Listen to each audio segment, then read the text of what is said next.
There it is. What's up? What's up? It's the Arthur Moats Experience with Deke. I'm Arthur Moats, and that's my main man, Deke.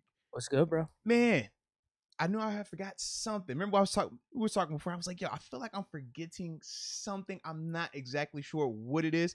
I figured out what it was. It was the volume, and now we're good. I think it's no big deal. I agree, we probably could have done the whole show without it. I started too and just tell people to read our lips. You know what I mean? Put the captions on. Y'all figure it out. Yeah, you know we're talking good on the Steelers. That's all you really need to know. Hey, man, y'all thought we was going to come in here on a Victory Monday and, give y'all vocals? No, y'all don't need any vocals and audio today, man. Just imagine what we're talking about, because obviously it was a great Sunday, man. Anytime the Steelers win, it's always a blast. But I'm trying to think, man, with that being said, man, how have you been, bro? I feel like I ain't seen you in like 24 hours, man. How you been, bro? That's probably been true. Yeah. I've been really good. I needed to catch up on sleep, though, after that candy. I'm telling you. I was probably not as drunk as I wanted to be during that game. The vibe seemed kind of low in the first half, and I couldn't really tell if it was because of how things were going in the game or I didn't drink enough. The frequency was down, but second half definitely changed. And, yeah, I just went home afterwards and then relaxed, fell asleep early, caught up on that sleep, and I feel good today. Nah, I'm glad you got your sleep in, man. I don't know if I need more sleep or if I've had too much sleep. I'm kind of like in that in-between range. But either way, I'm excited because it is a Victory Monday. And like I said, man, at this part of the season, man, we celebrate those a little bit more because we know the significance that comes with these, Victory Mondays. And we got to get 3 more of these things at least to get us where we want to go. We're very much in it. Not everything went completely how we wanted to this weekend, but still in the right direction, especially with us. I mean, at the end of the day, we just got to take care of business. Yep, 100%. Other things can be happening to help us, but if we just keep winning out, we're fine. Nope, 100%, man, 100%. So with that being said, now that we got the audio right now that everything looks good, let's get the check-in going. Ladies and gentlemen, where are you checking in from? Put it in the chat. We will give you that big boy shout out like we always do. And a lot of people are loving your Pens jersey, by the way. It is dope, man. This is always a good one to Starter wear. Oh man, I love the quality, bro. That's that top notch right there. It is good. It is a really nice jersey. I'm disappointed the Penguins never wore this one, but it's a cool little one-off. No, it's a clean vibe. Usually I don't like the one-off jerseys, but this being it's the Robo Pens, it's this blue that the Penguins have never worn. Yeah, it is classic for sure. Nah, look clean, man. I like it. You know me, I'm still feeling very festive. So for all those non-believers in Santa out there, you can just ask your mom. She believes in Santa. Is that an ode to the song? Hey. I look at it like, because you said you didn't like the song. Hey, it's an ode to me. You feel me? She could believe in whoever she wants. She gonna believe in old Santa Claus. And I tell you that, player. Yes, indeed. All right. But it looks like we got the check-in rolling, so I will start it out with a couple of these. Man, we got Javon Kenley tuning in from the 412. Whoa. And then New Holland tunes in from the 605. Yankton, San Diego. I've actually never heard of Yankton before. Have you heard of that? No. I hope it's a cool place. I guess it's a part of San Diego. That's probably why. Or unless SD, I don't know. What's SD? Could it be South Dakota, maybe? Oh, yeah, South Dakota. I'm tripping. And you rolling along with me talking about it might be a part of San Diego. Boy, both of us sit here. Y'all see wild minds at the day. This is what happens when the Steelers win. We start out all over the place. But it doesn't matter because they won. So shout out to Yankton, South Dakota. Deke just went along with me, bro. Golly. I believed it. I'm just glad that at least I thought it was a county in San Diego. At least I know you a rider. You feel me? You won't go call me out. Hey man, that sound about right to me, man. Yeah, that sound about right. Here's the thing. I didn't see the actual comment, so I couldn't make my own guess. I just rolled with it, man. All right, though. We also have, let's see, Leonard Gilham, I think it's how you say it, the 301 Maryland, Jacob Malacio, got to give him some love, the 919 North Carolina in the house, as always, on that loud pack in the building, and DJ Trey Money, the 304, born repping 606 is Kentucky, and that's where he's currently located at, so I definitely like that. What you got on your end, though? Good stuff. David Dutton says, Miss Woyla, I think that's Montana, MT, 406, He says, y'all beat my Grizz, Moats. Ha ha. Yeah, we beat your Grizz, but then we fell short to our nemesis, man. They got us one last time for the road, man. So it is what it is. And those are the North Dakota State individuals is who I'm referring to. But yes, shout out to us feeling good about Montana's victory over Montana. But yes. Miles Harrington, Tampa, Florida. He says smoking on that Tennessee logo steppers. Hey, and I'm a little disappointed in you, by the way, yesterday. Go ahead. You know, last time you happened to have a certain pack on you. Yeah. And we happened to get a victory. Yeah. You see my video this morning? That pack was put in the air like right there, though. Yeah. Did you see my vid this morning? I did not see the vid. Oh, so you got to see the vid. I had it kind of planned out. Okay, I didn't really have anything at the moment. That's what I wanted to switch it up. I wanted to leave that Ravens moment. Yeah, just for itself. That's what it was. Because it would have been a similar vid. I didn't. But it would have been different because this was a Ben rushing touchdown, the first one that he's had in 3 years. The significance. I could have brought that up. The back-to-back quarterback sneaks. I mean, the significance with that as well. I know. Everything, and it was right in our end zone, bro. Like, everything was right there for us, man. Oh, you think I just should have lit it up right there? I'm just saying, right bro. Then and right there, on middle the of the game. Like, come on, bro. Like, let him know. That would have been big Deke energy. I was a little, just a little. I was like, yo, he was real civilized in that moment. Can you just light it up in the middle? I do not think you can, but I would have just, recommended it just because. I guess you could probably smoke whenever you're in the concourse outside. Like when you're in the 500 levels, I swear I've seen people smoke around the rotundas, pull out some cigarette packs and stuff. But either way, I think I made up for it. If you check out my video, I think I made up for it. I'm going to check it out there, man. Yeah.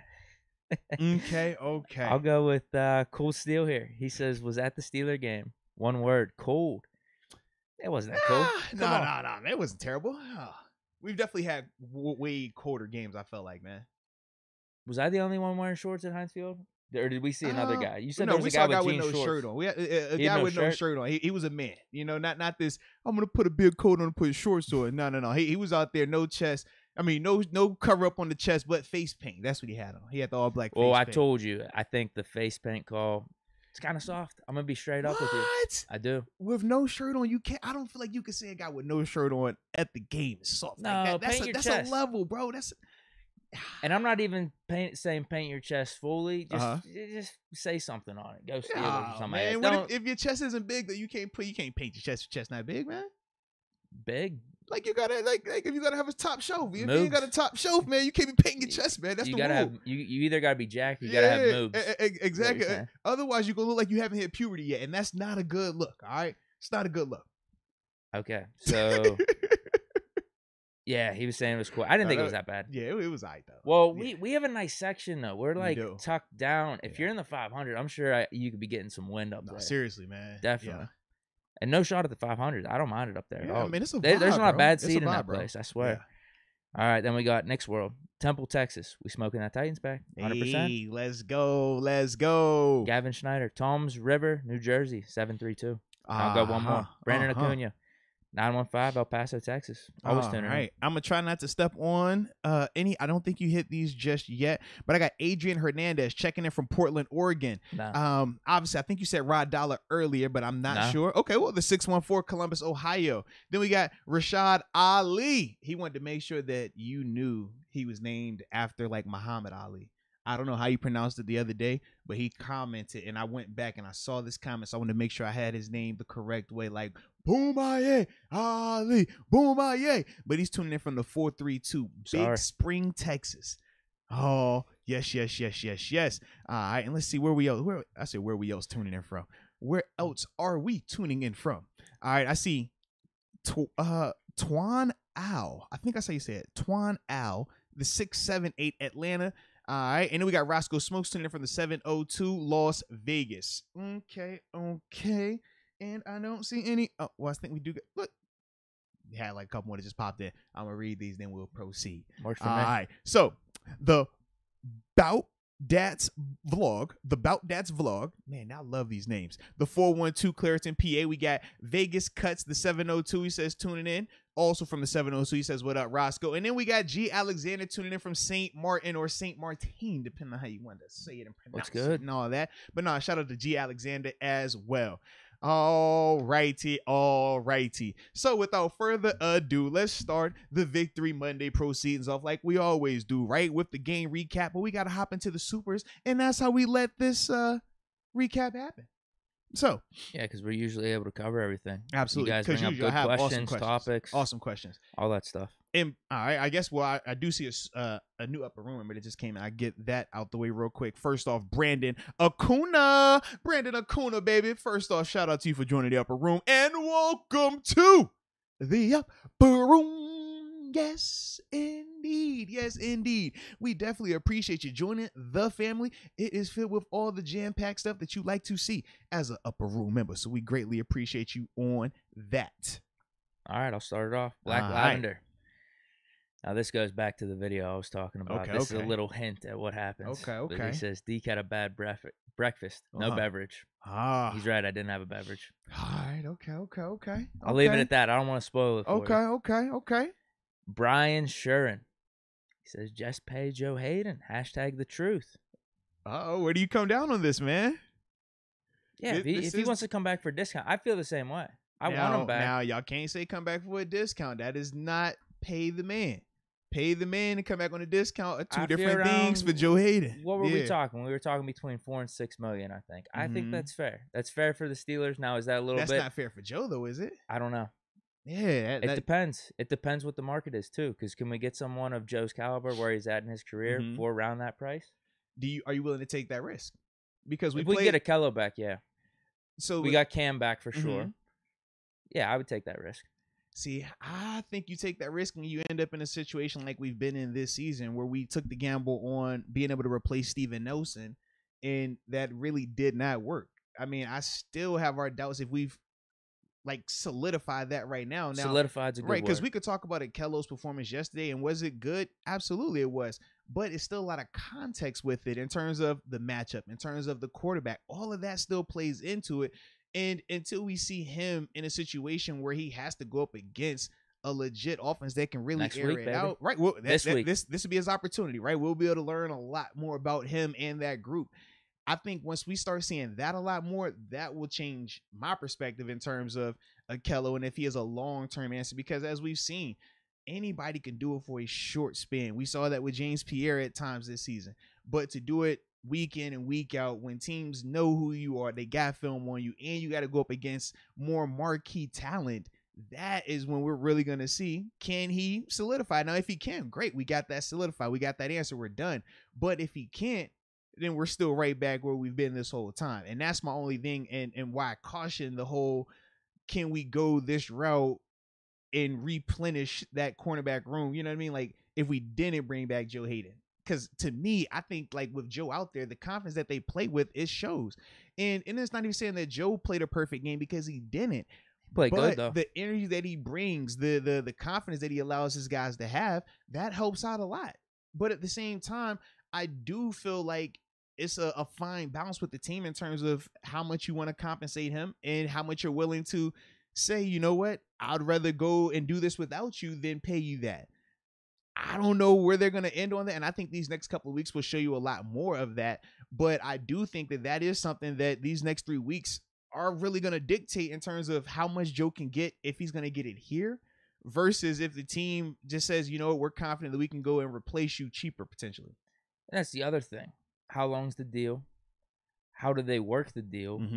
I mean, Joe might be looking for more years, more security, so he might want something like 3 years. Could we front load it so where we still have cap flexibility in the third year if we have to cut them where the dead cap hit's not that much? Could it just be a 1-year deal, but that would increase maybe the number a little bit so we have cap flexibility after that? So there's a lot to it. I just don't know what his raw market would be if he went out there this offseason. Is it really going to be 10? Is it going to be 8, 9? But I do think he has more leverage in Pittsburgh, though, solely because he continuity. knows. Well, no, not that. I'm saying he has leverage in terms of raising his number here, because we've seen what this secondary looks like without him, and we've seen what it looks like with him. It's a direct correlation in terms of that part. And I do think that gives him a little bit more leverage in this sense than traditional, like what you were alluding to right there. I think in a traditional sense, yeah, but because we've seen the legit drop off that there is when he's not out there, I do think the team has to bend over a little bit more for him if he wanted to go that route when negotiations happen. And that's solely based on how these next 3 games go. The other question is, though, he said he wants to be back in Pittsburgh. Mm-hmm. How much does he still feel that way? I don't think that him wanting to be in Pittsburgh is ever going to change. I think he loves it and wants to retire So, I mean, how much here. is he willing to go somewhere else? I don't think it's just for maybe a little bit more money. I don't think it's an issue of willing to. I think it's just like Joe is just the business part of it. If the team here is going to pay you $4 million, that team over there is going to pay you $7 million. It's easy for a person that is not getting that money to say, "Oh, that $3 million isn't that significant." But when you're in that situation and you're like, "No, that's $3 million. It is pretty significant." Those are some of the things that you have to decide. And for Joe, I don't know if that's going to be enough to sway him either way. Right, None of us do, right? None of us do. He's made a ton of money, but he don't take any discounts with any of the deals he's taking here. If you've noticed, he's getting that money, and that's what you're supposed to do. So with that, I just don't know. Like I said, that common ground between the team and Joe, but I do think these next 3 weeks is going to clear it up a lot more, because up until this point, I do think that Joe was playing well enough to, like I said, warrant a conversation for it, but we weren't willing to say, let's break the bank for him either. No. But obviously in the immediate, hills of the performance yesterday, it's like, well, yeah, man, we should definitely pay him whatever. And it's like, well, at the same time, he did get torched. Yeah, exactly. And that's the part people, because it was a drop, because he made the play to win it, and because we won the game, you forget that part. And you go over it, you're like, oh, everything is good. Recovery too, right. But nice it's like, it's a totally different game if that guy makes that catch. It's a totally different game if it's a better throw. It just changes the outlook of it. And no different than when we talked about Cam Sutton early in the season, right? In training, or when we were like, man, he's getting torched, but the guys are dropping the ball. So you really can't fault him per se, but it doesn't make you feel most confident. To me, it's like, I love the run support play. I love the tackle here, but I can't forget what I saw earlier in the game. And it's like, okay, can I hang my hat that that's always going to happen? That is always going to be a drop or something that's, going to be like that. I'm not willing to put my eggs in that basket. And I think for the team, that goes for the negotiation part as well. And that's the part where I was like, it could get a little interesting just to see how these next 3 games go, because if you're getting crazy productivity, but you still have these long foul balls, like we call it, right? Where it's like, man, you were beat, but whatever reason, whether it was a penalty, whether it was a drop, bad throw, whatever, you kind of get out of it. It's like, all right, is this productivity enough to outweigh those scary moments? Or is it, all right, you minimize the scary moments, but we're not getting the splash plays? Like, I think that's what we're going to see these next 3 weeks of what that balance is. But I definitely hope that, it's somewhere in between, because like I said, I love the splash plays, but I don't like the gory, let me hold my stomach and hope that this is an incompletion either. Yeah, we wait and see for these next 3 games, and that's what it's been since the start of the season. That's what it was whenever Joe Hayden came out with the comments that he wants to stay here in Pittsburgh. He's looking for a contract extension. Mm-hmm. We thought the same thing. It's just like, Steelers are going to wait out the season. There's no rush to try to give him an extension right now, because you got to see how the young cornerbacks are going to play. Yep. See how Joe's playing at, what is he, 32, 33 this season? Yeah, so there was no rush to any of this, and I kind of feel the same way right now. I'm good with him coming back, and I want him back, but at what price? Is 6 good? 6 seems fair, but let's see how the last 3 play out. That's us saying 6, but for him, he might be saying 6 is fair market-wise, but when I look at the current depth, I'm worth more to y'all than $6 million. You know what I mean? But then that's the Steelers saying, hey, what did Steven Nelson sign for? Didn't he only sign for...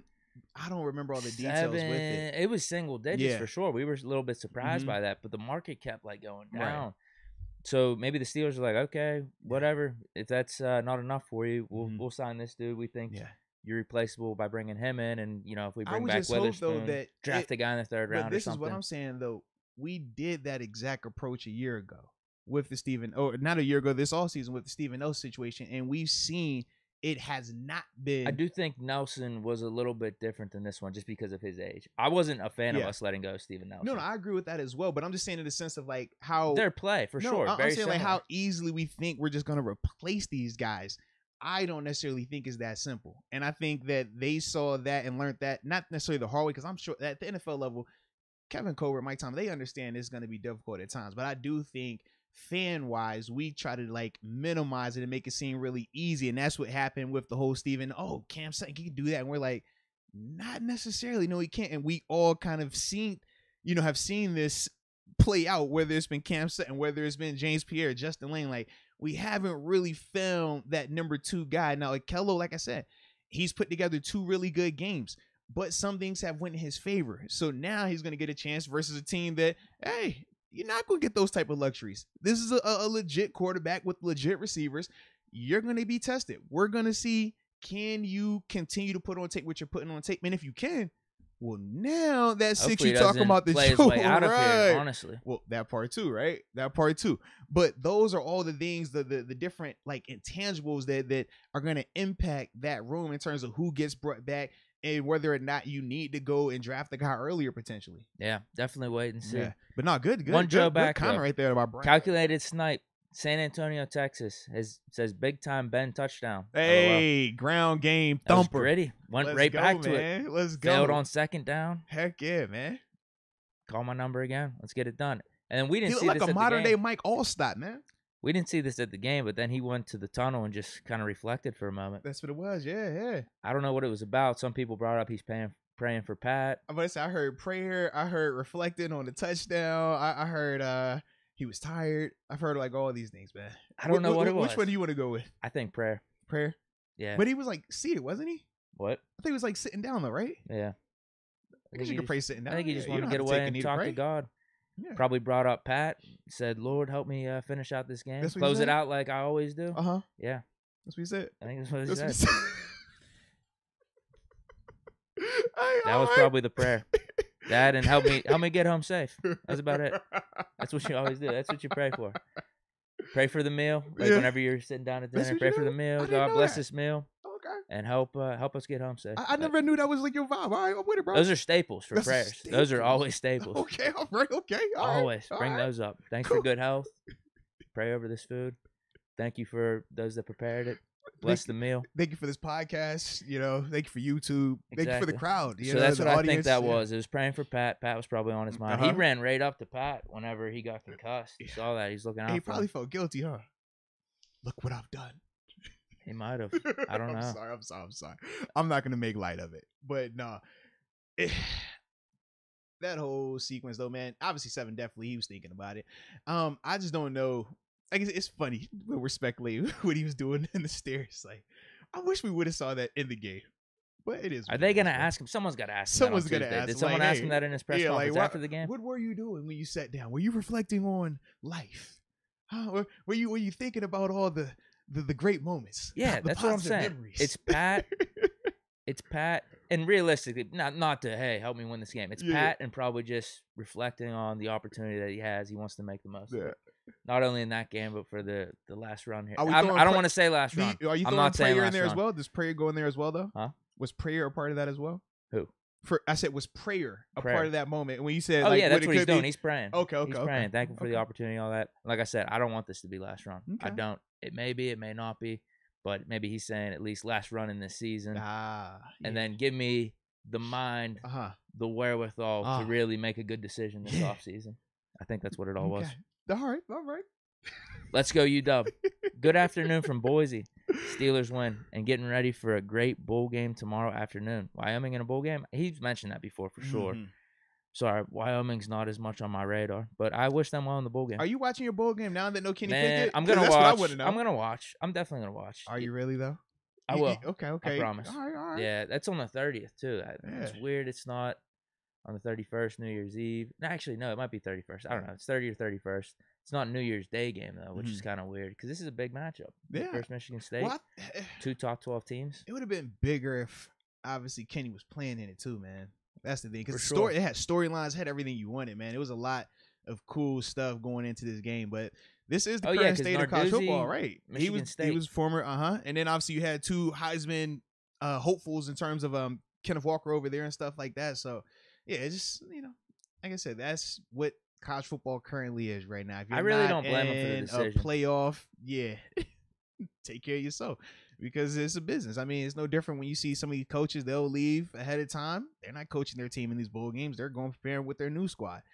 It is what it is. It is what it is, man. I definitely don't blame him at all. Yeah, this was the best Pitt season in probably the past 20 years.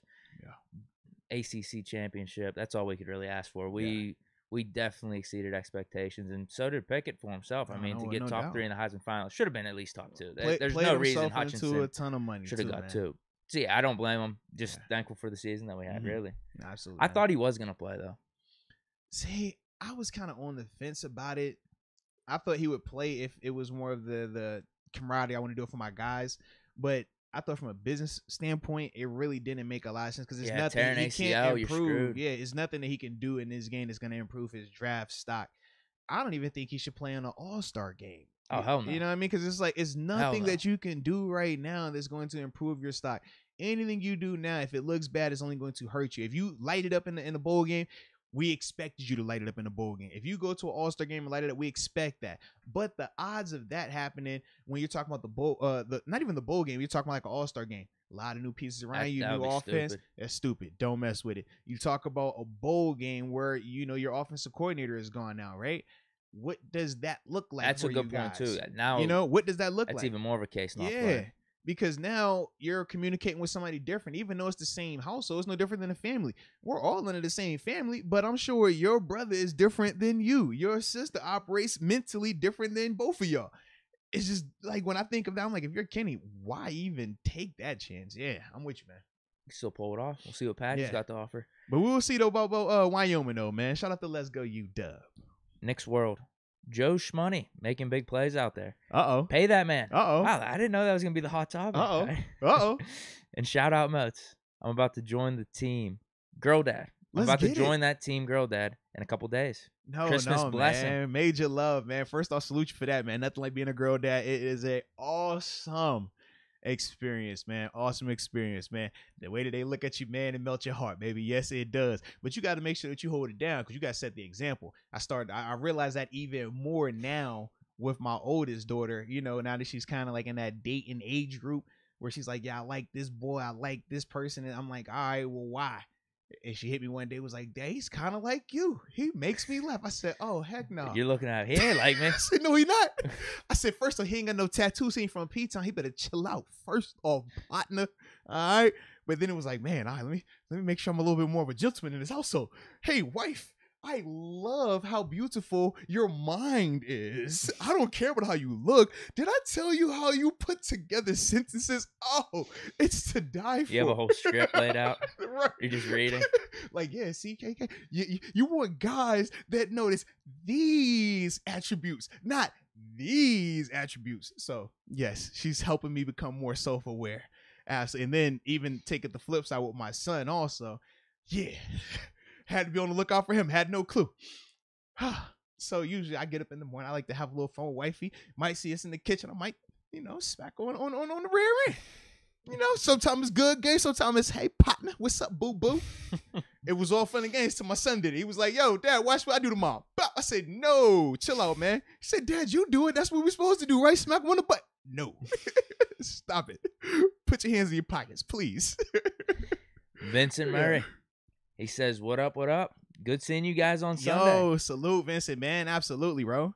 Moats, what do I need to do to get a TV contract with the Steelers? They like the get up. Bro, I feel like I see him every time on TV. And it's like the close-up, too. You got like the fire TV package. Between you and Deke, I don't know, man. I always say people say they see you, and I always people say, hey, man, I saw Deke. I think they're done showing me. Deke just flashed to the crowd. I didn't get any text from yesterday. We didn't get on, man. Maybe on the Browns game. See, if you would have had your shirt off and your face painted, would have got on, bro. They be looking for those type of people. You know that. Shirt off in the end zone? Come on, bro. They'll be looking for you. Worst case, just run on the field. No. Is that big Deke energy or is that small Deke energy he run on the field? That's small Deke energy. Don't do that. Okay. Nah, don't do that. All right. It is pretty funny, though. It is fun. It's a weird thing. I kind of respect it. At the same time, it's like, bro, you're going for attention a little too much there. I go back and forth with it. Because as long as it's harmless, but you don't know that when someone's doing it. You never know that. As a player, it's super not cool. I mean, like, because part of us is like, all right, you stowing up the progress. Like, what are you doing? And the other part is like, all right, I guess we should take it serious. But then if we go to take it serious, our instant reaction is, let's go attack. We don't usually retreat. And it's like, well, you technically can't do that either. So it's like a whole weird Did dynamic. you ever see the Harrison? I have seen that, yeah. Fan? I That's have, awesome. yeah. That's but great. that was one of the things where it was kind of like, all right, it was great that it worked out like that. But for us, it's just like, man, it's so much more of a headache if we go that route. Because, I mean, granted, that guy, I'm sure he was chill about it. But what happens when the next fan, he's like, well, you know what? I want to sue for assault. Even though you know you're in the right, you still got to deal with the nonsense of it because you put your hands on it. And that's the part where I'm just like, just stay in the stands unless you're Deke. Deke can run out the stands. Everybody else stay so I in the got stands. the pass? Yeah, you get the pass because you cool. Now, did you see Harrison's whole video on TJ Watt? I did. How sincere was he? He was not sincere at all. Listen, I know Debo. Okay. I know Debo, and I know Debo very well. I was all laughing, right. Man. As much. There's no I way. know he was sick. He was sick. And you notice, and this is, I'll give you the final caveat. This is the little detail. At the end of the video, he says, now go on and get not the Steelers all-time sack record, because that's what he also owns. He says, go and get the single season NFL record. Go get that record. He didn't say, now go ahead and break my career record with the Steelers, because, you know, TJ is in line to do that as well. TJ is definitely in line for that. He didn't bring that with him. No. He said, hey, go get straight hands. Go get straight hand record. All right. You can get close to my career sack record here in Pittsburgh, but then after that, you're going to need to go somewhere else. Yeah, you could tell. You can definitely tell. Someone told him to do that. I'm glad I wasn't the only. And I love all the get up in the background too. He's like, I'm going to make sure I got every trophy. I'm going to make sure I got every Debo gear. I'm going to have all that in here. And I'm going to record this video. Smile, the fake smile. Hey, TJ, congratulations. Good job, buddy. I'm glad that you broke my record. Yeah, real happy that you broke my single season sack record. Oh, yeah. That's hilarious. Especially because we've talked about before, like how that's kind of how the whole Debo in Pittsburgh ended with TJ. Bro. It is, bro. And I definitely thought it. I was like, man, you talk about coming full circle. God, dog, Debo. He can't deny how great TJ is. No, not at all. He can't at this point because that was when TJ was a rookie. Yeah, and TJ, even as a rookie, we all like that was one of the things me, Debo, Bud, a lot of us were talking about with him. We were just saying that, man, his demeanor, his mentality, he was just so far ahead of the game as a rookie. A guy that, I mean, the talent was undeniable, and you could tell the pedigree was there, obviously from his brothers, but when we would just talk about how mentally he would think the game through, he was operating at a 5th, 6th year veteran level mentally as a rookie. And that's something when we talk about, like, not in Devin. Now Devin actually did play a good game. I will throw that out there. But in the sense of like how we talk about Devin mentally playing the game sometimes and how he struggles at times, that was something that TJ just came in just super far ahead. I don't know what you want to throw the attestment to, but yeah, he just came in like that, man. And you know, we just kind of knew, like, he's he had a solid rookie year. And it's good to see that not only has he been able to live up to it, but in some ways exceed expectations. Oh, hell yeah. As Definitely. well, man. So, yeah. Definitely. I would have thought, you know, he asked me a year or two ago, because what did he get in his second season? 13 sacks? Yeah, because he went 7.5, then like 12, 13. Yeah, because he went, it should have been 13, 15. And then he had what did he a year ago? Was last year? Was that 15 and a half? Something, yeah. I would have expected just to be 12, 13 sacks a season. But yeah, he's definitely taken it up a notch. Ever since 2019, you've seen what his ceiling is. And he's, man, 2019 was different, though. Like all those strip sacks he was getting. And especially with our quarterback situation with Mason Duck and how much we needed the defense. This year, though, I mean, the numbers speak for itself. Has he exceeded 2019? Because I think we all thought he was very deserving of the defensive player of the year at that point. Impact was different. I think he's a better player in today, but I do because like he gets like sacks in bunches right now, right? But it's not necessarily as. And they are timely. He's had some clutch ones, and that's too. what I'm saying. Seahawks like game. I think he's a way better player today than he was then. I just think back then he was creating just. He wasn't injured though, too. Yeah. This year he's been. But in and out even of the when lineup. he's in and out the lineup, it's like when he comes back, usually that first game back is a 2 or 3, sack performance by him, and that still held true. Now, granted, it ended up being one total because it was like a half and a half or however they pointed it up. But did they make it one now? that's what I need to check. I think it's 1.5. I think I saw okay, 1.5 I wasn't sure if most they had changed recently. it. Yeah, because I thought he had the full second. He split it the one with Cam, if I remember correctly. I think he is 1.5. I don't know how they divvied it up, but right now maybe they changed it since I checked it last. But that's, I think, where he is. Right, yeah, it's just those 2 seasons. Yeah, it's dude. tough because I see the clutch stuff now. Yeah, It just sucks that he's missed a couple games and missed a couple moments that he could have had even a better season than what he is right now. Because that's the thing. His first 3 seasons, he was never hurt. This is new for us, but he's still performing. Yeah. That's why I don't know how to compare. Maybe we don't have to. Maybe we just can we just relish in the moment. Yeah, exactly. Yeah. Nah, it's sports though. You got to. New Holland. Where can I find you guys pregame in Kansas City on Sunday? Whew. We're gonna be home. I was about to say, yeah, pregame Kansas City. I'm gonna be recovering from the Christmas. 25th. Yeah, so I'm not gonna be there, but I will be there in spirit and in truth. Okay, I will be cheering you on. I'll be cheering the team on, and after the game, I will post a video reacting to the game, and you can watch that video, and that'll be how we connect. But other than that, yeah, I'm not gonna be there. And then Now, we'll be Deke back might the 27th. Yeah, Deke might be out there. Nah, You ain't I'm gonna pull hanging. I'm hanging back in Pittsburgh. Oh, all right. He said Mr. 13 gonna be hanging then. All right. Jason Hess says, "Thank you, Moats, for taking a picture with me at my first Steeler game. No. Respect, man. Much love, man. It was an awesome game, and hopefully Muth is able to come back soon." Now, we definitely hope Move comes back soon, man. Definitely do. But no, shout out to you, Jason, and everybody that has been coming up to me and Deke, man. Y'all are super dope. It's a vibe every single time. I mean, we love it. It's always cool to run into people and they, yo, I watch the podcast. I tune in. I watch it from here. I watch it with my fiance, with my brother, with whoever it is. Like, that is super cool. At least from my end. I don't know about your end. I know I enjoy it. It's really cool. Yeah. And like I said, all y'all Really have been respectful. We haven't had anybody come up and be, a jerk or anything outlandish, so that's good. No. Yeah. So far so good, man. We appreciate y'all though, man. And shout out to you though, man. Yes, indeed. Brent Fox, Moats and Deke got a question for the anybody but Tomlin community. Not sure what that means, but it says John Harbaugh lost multiple games going for 2. Mm-hmm. Y'all still want somebody else? Oh yeah, what did you make of that, man? They had another situation where they scored the touchdown and they're down 1. Kick the field goal, you tie, you go to overtime. Instead, they go for 2 again, and they fail again. And this makes 2 games in the past 3 weeks now where they've lost going for 2 versus kicking the field goal. I truly don't mind the decisions. I liked it better for them versus us because I feel like they had less to lose at that point. Okay. Now, with this Packers game and the division getting a little bit tighter, I don't know if that goes through your mind when you're making those decisions, though. But I don't like it as much in this game, but overall, I don't mind it. You got the ball in your hand. You got a chance to win the game. Just do it. Like, I like the aggressiveness, and I get that part right there, but I do think that the stakes have to matter. Like, this isn't September.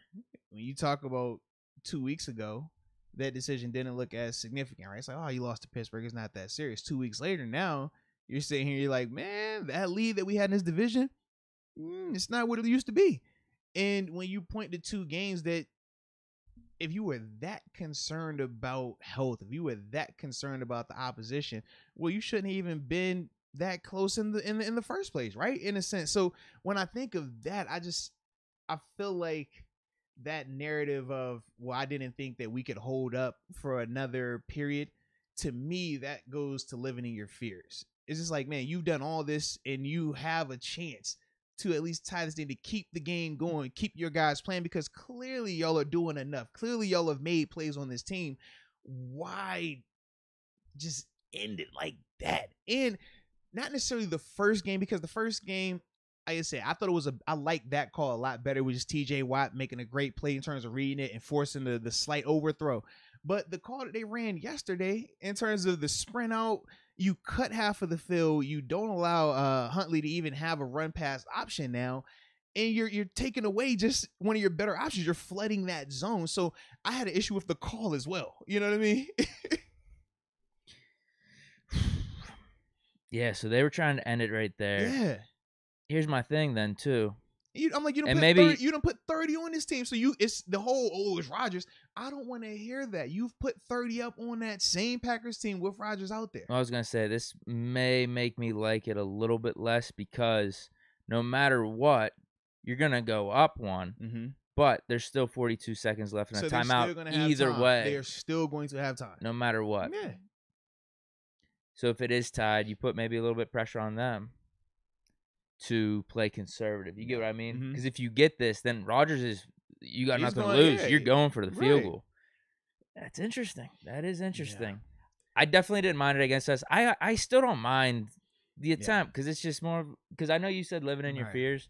I also see it the other way of like not living in you're your fears going and for it, just yeah. you're going for it, man. I got the ball. I have the chance to win it. Let's do it right now. I just 2 think yards. if he said that, that's different. But his whole reasoning in both games was, man, the injuries that we had defensively, I didn't think that Oh, we he could said help. that. Yes, when they played us, that They was made what he stops said. late in that game. No, but when they played us, that was definitely, he said that at the game. He said, well, with the injuries that we had, we just lost Marlon. I didn't think that we could sustain in overtime to get a stop.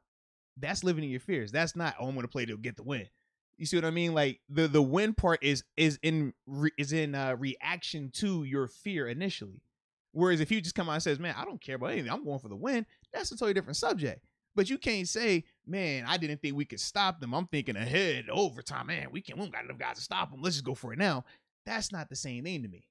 I don't think his reasoning was that bad against us though, because we were kind of cooking them in the fourth quarter. Yeah, And then they I lost get Marlon that. Humphrey. But all I'm saying is that is a living in your fears decision. That's not a I'm going to be aggressive and go for it decision.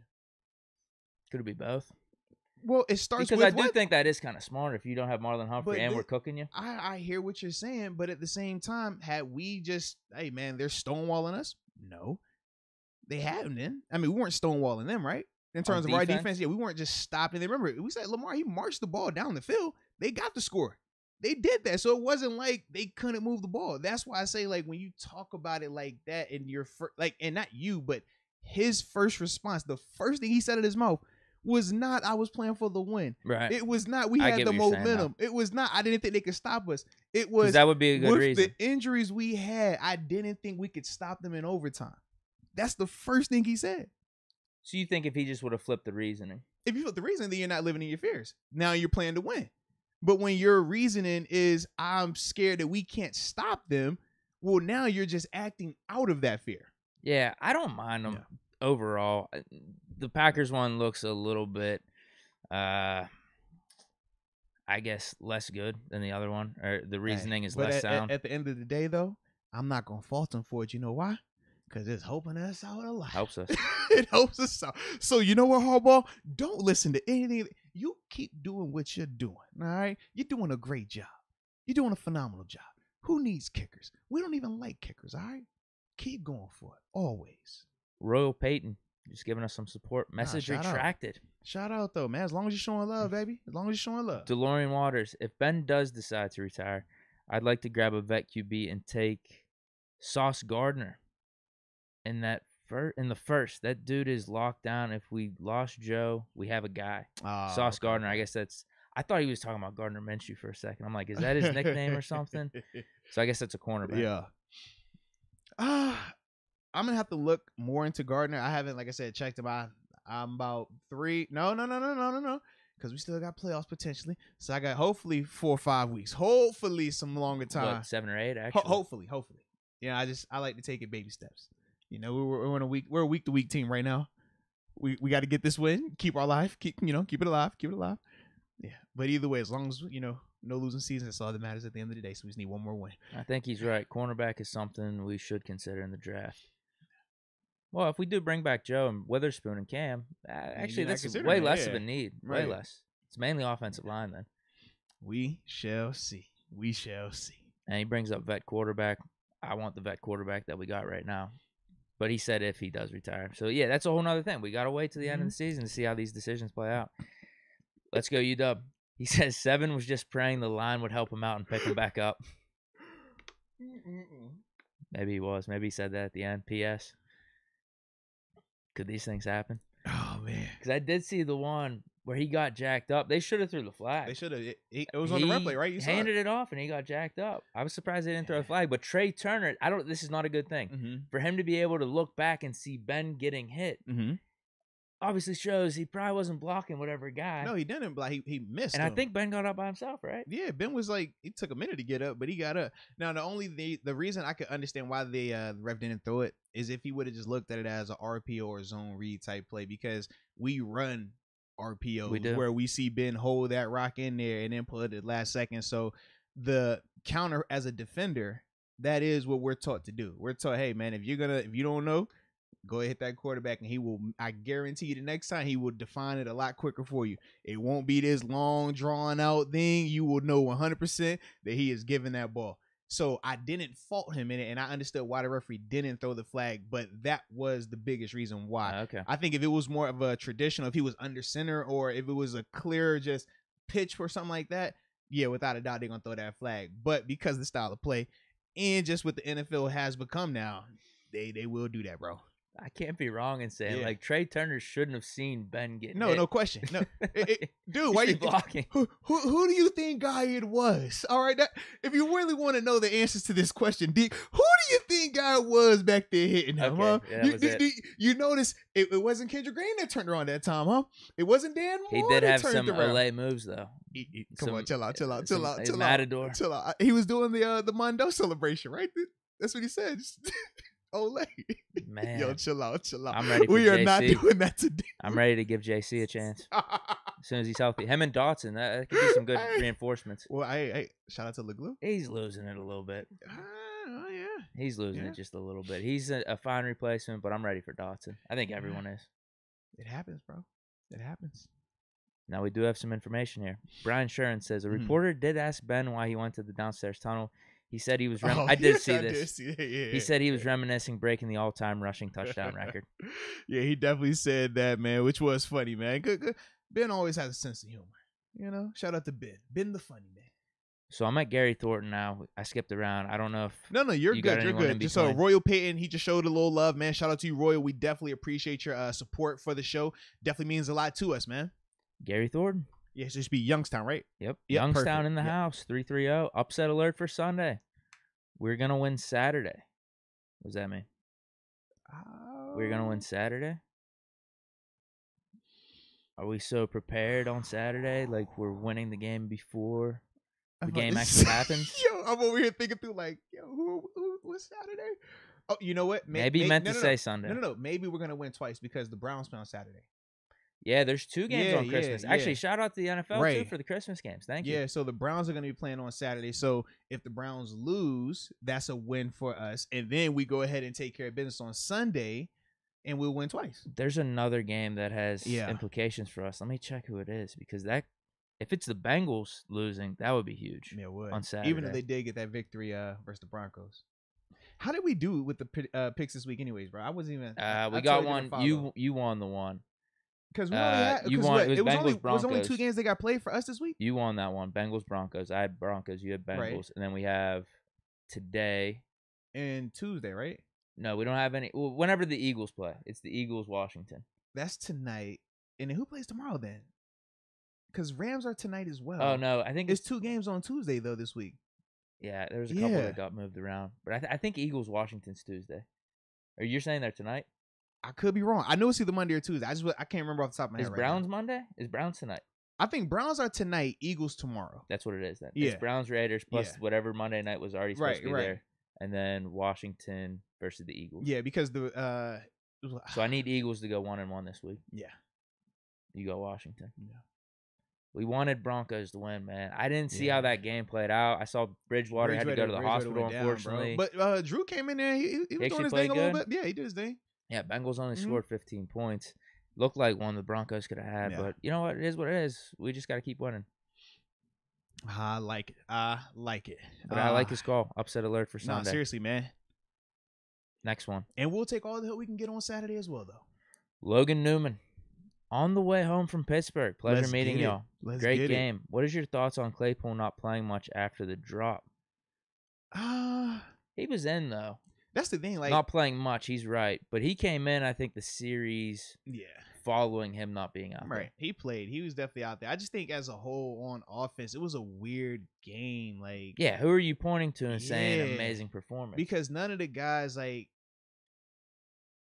first off, none of the guys really had rhythm. I don't feel like it outside of that one drive that we had. Time of possession, they had 2-1 on us, 40 minutes to 20, basically. Yeah, outside of like that one, the scoring drive they had, like outside of that, we didn't really get a lot of sustained momentum on offense. The running game, obviously, we saw what that looked like: 17 carries, 35 total rushing yards, and that included what was that? I think was it Deontay or Claypool had the little run Those were our only successful running plays. Yeah, that was really. it. Yeah, other than that, Najee it got was a bad, third and bro. short to get us a first down, Yeah. I remember, but that was about it. Yeah, we couldn't do anything there. Passing wise, we really didn't take advantage on the perimeters like that. But at the same time, it was multiple reasons for that as well. So yeah, I don't think anyone had like an egregious performance. No. But I just thought as a whole, the Titans did what they wanted to do defensively. Like, well, they I'd say executed the line. what they were trying to do. I would say the line. They didn't play that well. But that's every week with the line. It is. Like, that's what I'm saying. Like, that doesn't like change. Yeah, I'm like, they've been playing, like, even in the weeks where we're like, oh, they're playing good. It's like, no, they're not. They're playing the exact same way they've been playing. They have moments. They have moments. That's it. So yeah, it's like that.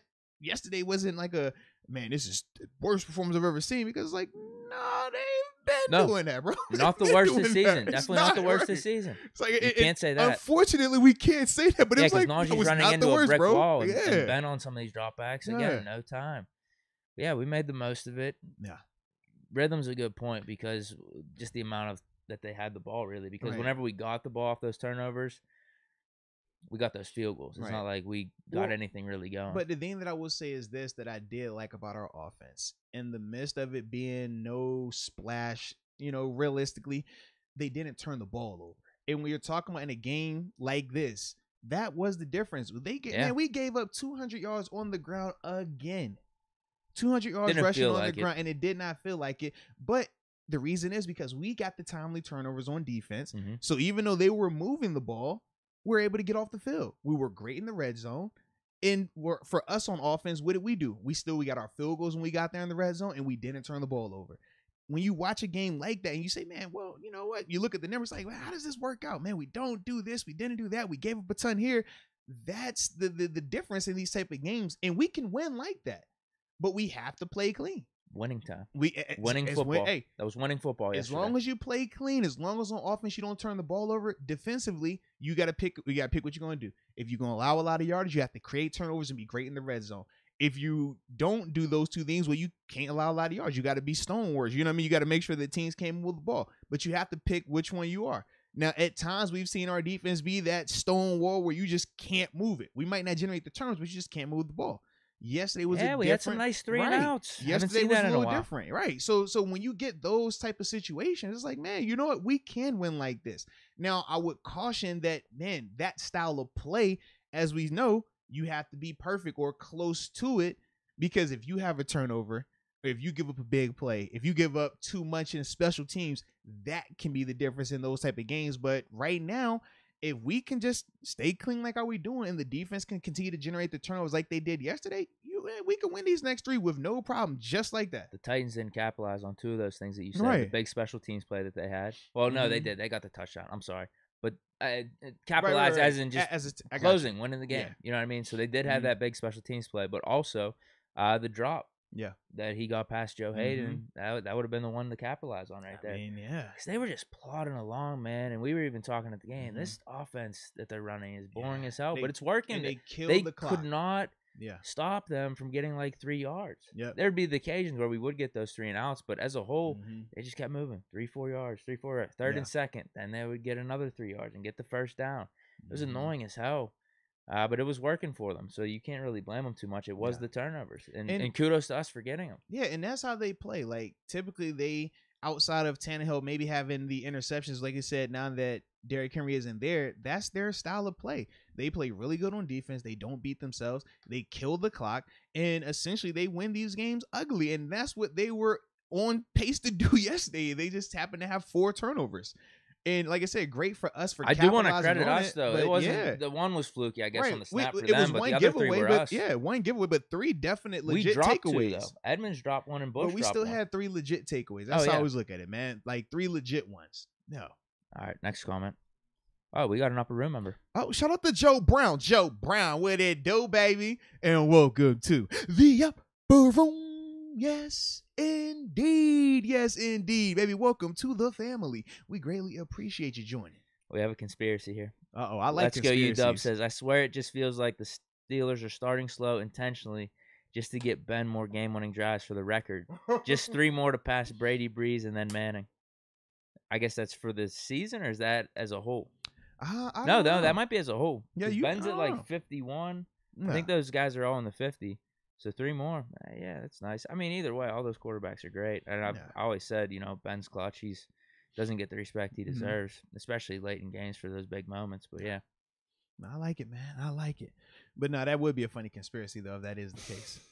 I wouldn't be thrilled with that. Why not? It's better for your guy. It makes him look better. No. Come on, man. You got to look the part. No, I'm just all about winning games. No, it's about winning. I like how you just shift every couple of weeks. It is about winning whichever games. we're pushing. If we're pushing Ben for MVP, it's all right, I need the stats. If we're he's not an MVP, it's about just winning. I got it, bro. It's always about winning first. But if we can get some of these extra little awards, it always helps. It's never going to hurt. Yeah. Priority is always winning, though. I'm telling you that right now. Right. When it really comes down to it. Yeah. Mike Matizich. Thank you, Moats, for your donation to Veterans Holiday Appreciation Luncheon. Oh, yeah, no. Salute, man. Made over $1,500 from raffle prizes. The veterans say thank you. Nah, man. Appreciate y'all, man. And I'm glad to hear that, man. Let's get it.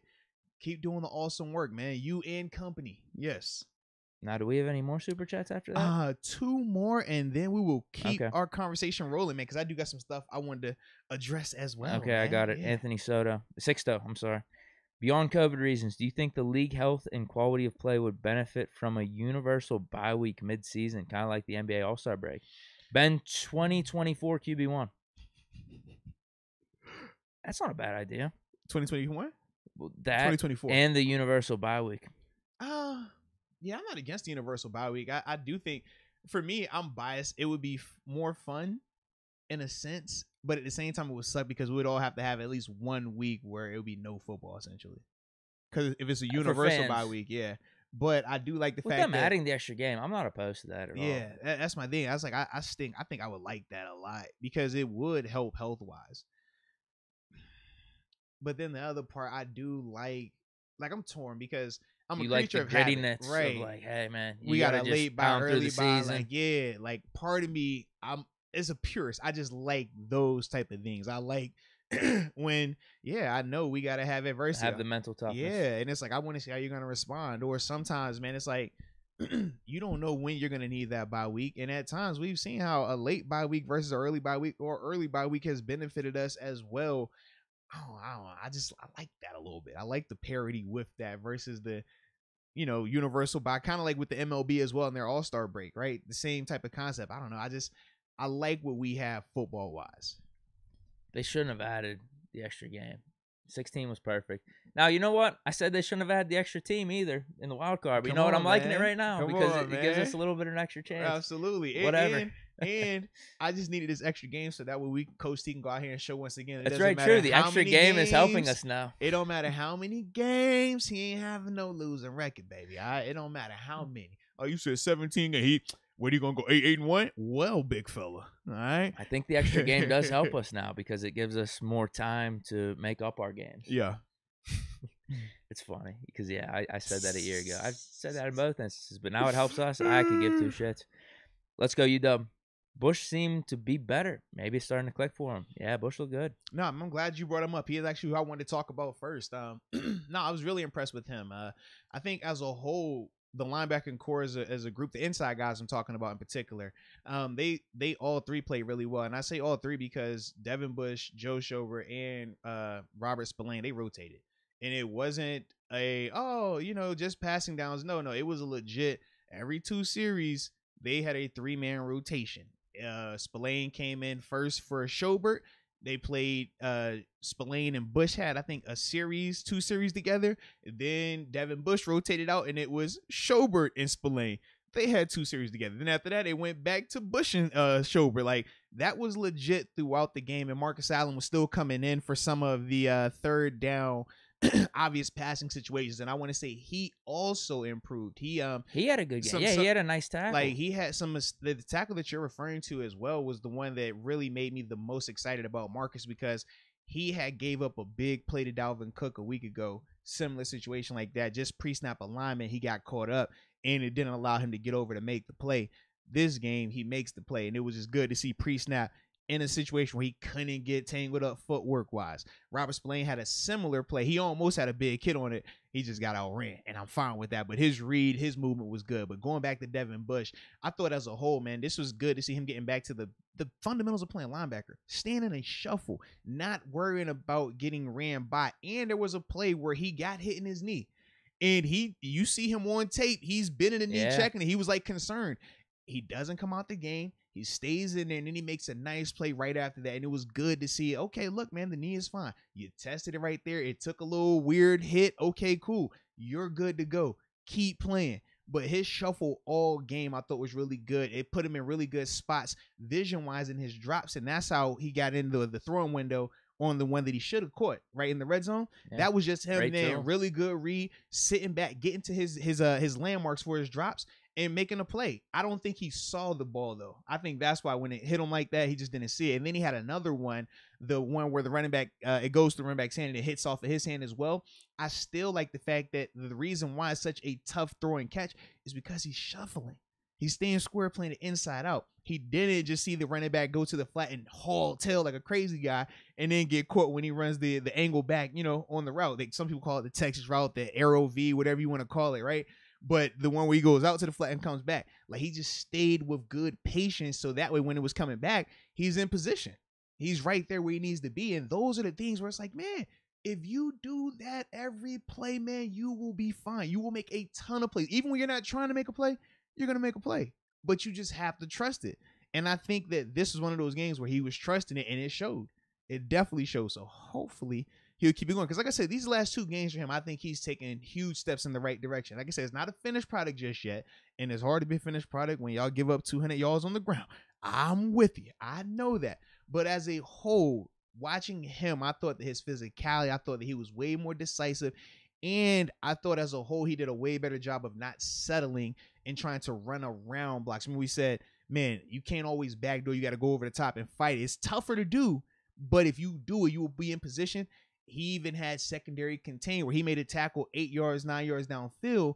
Significant because in the past he backdoors it and he's never in position to get there. And that 8-yard run is a 15-yard run. Think the Lions game, right? So those are the things that he did a lot better this game, that even though it still didn't necessarily pop up and say, wow, splash, it was still, when you're talking about linebacker play, it was good by him. And that's what I thought in the stadium. I was like, man, Bush played good. And then rewatching it today, I still felt like he played good. Now the stats, the 200 yards, as much as we don't like that, I do think they are a little bit misleading because I thought the defense played really solid. I don't think they were misleading. I think because it wasn't a long breakaway run, it gives people that sense of, oh, yeah, it wasn't. But their only one was probably at the end of the game. Right. They had like a 20 or 30 yarder. But when you watch it, they're getting 4 or 5 yards a pop, like every run. That's not good because you notice with the offense, it kept them on schedule. And that was why Tannehill, if you think about it, he never really had a lot of third and longs. He never really felt like, oh, he has to air it out.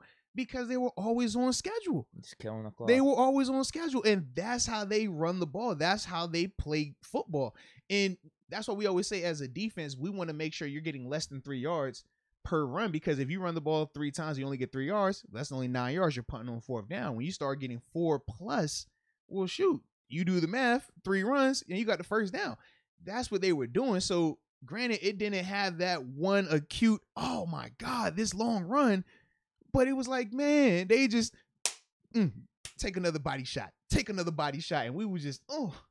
I don't know about that because when you compare it to the Vikings game, I felt like we played so much more physical. They couldn't really, like you said, they couldn't get anything popping off. Like we were always in the mix. You think we played more physical the Vikings game or the Titans game? No, Titans game. No, I agree with that. Compared to the Vikings game, like that's why I was impressed with the defense. But the reason what I'm saying is different is this. You also have to remember who was running the ball for the Vikings game and who was running the ball for the Titans game.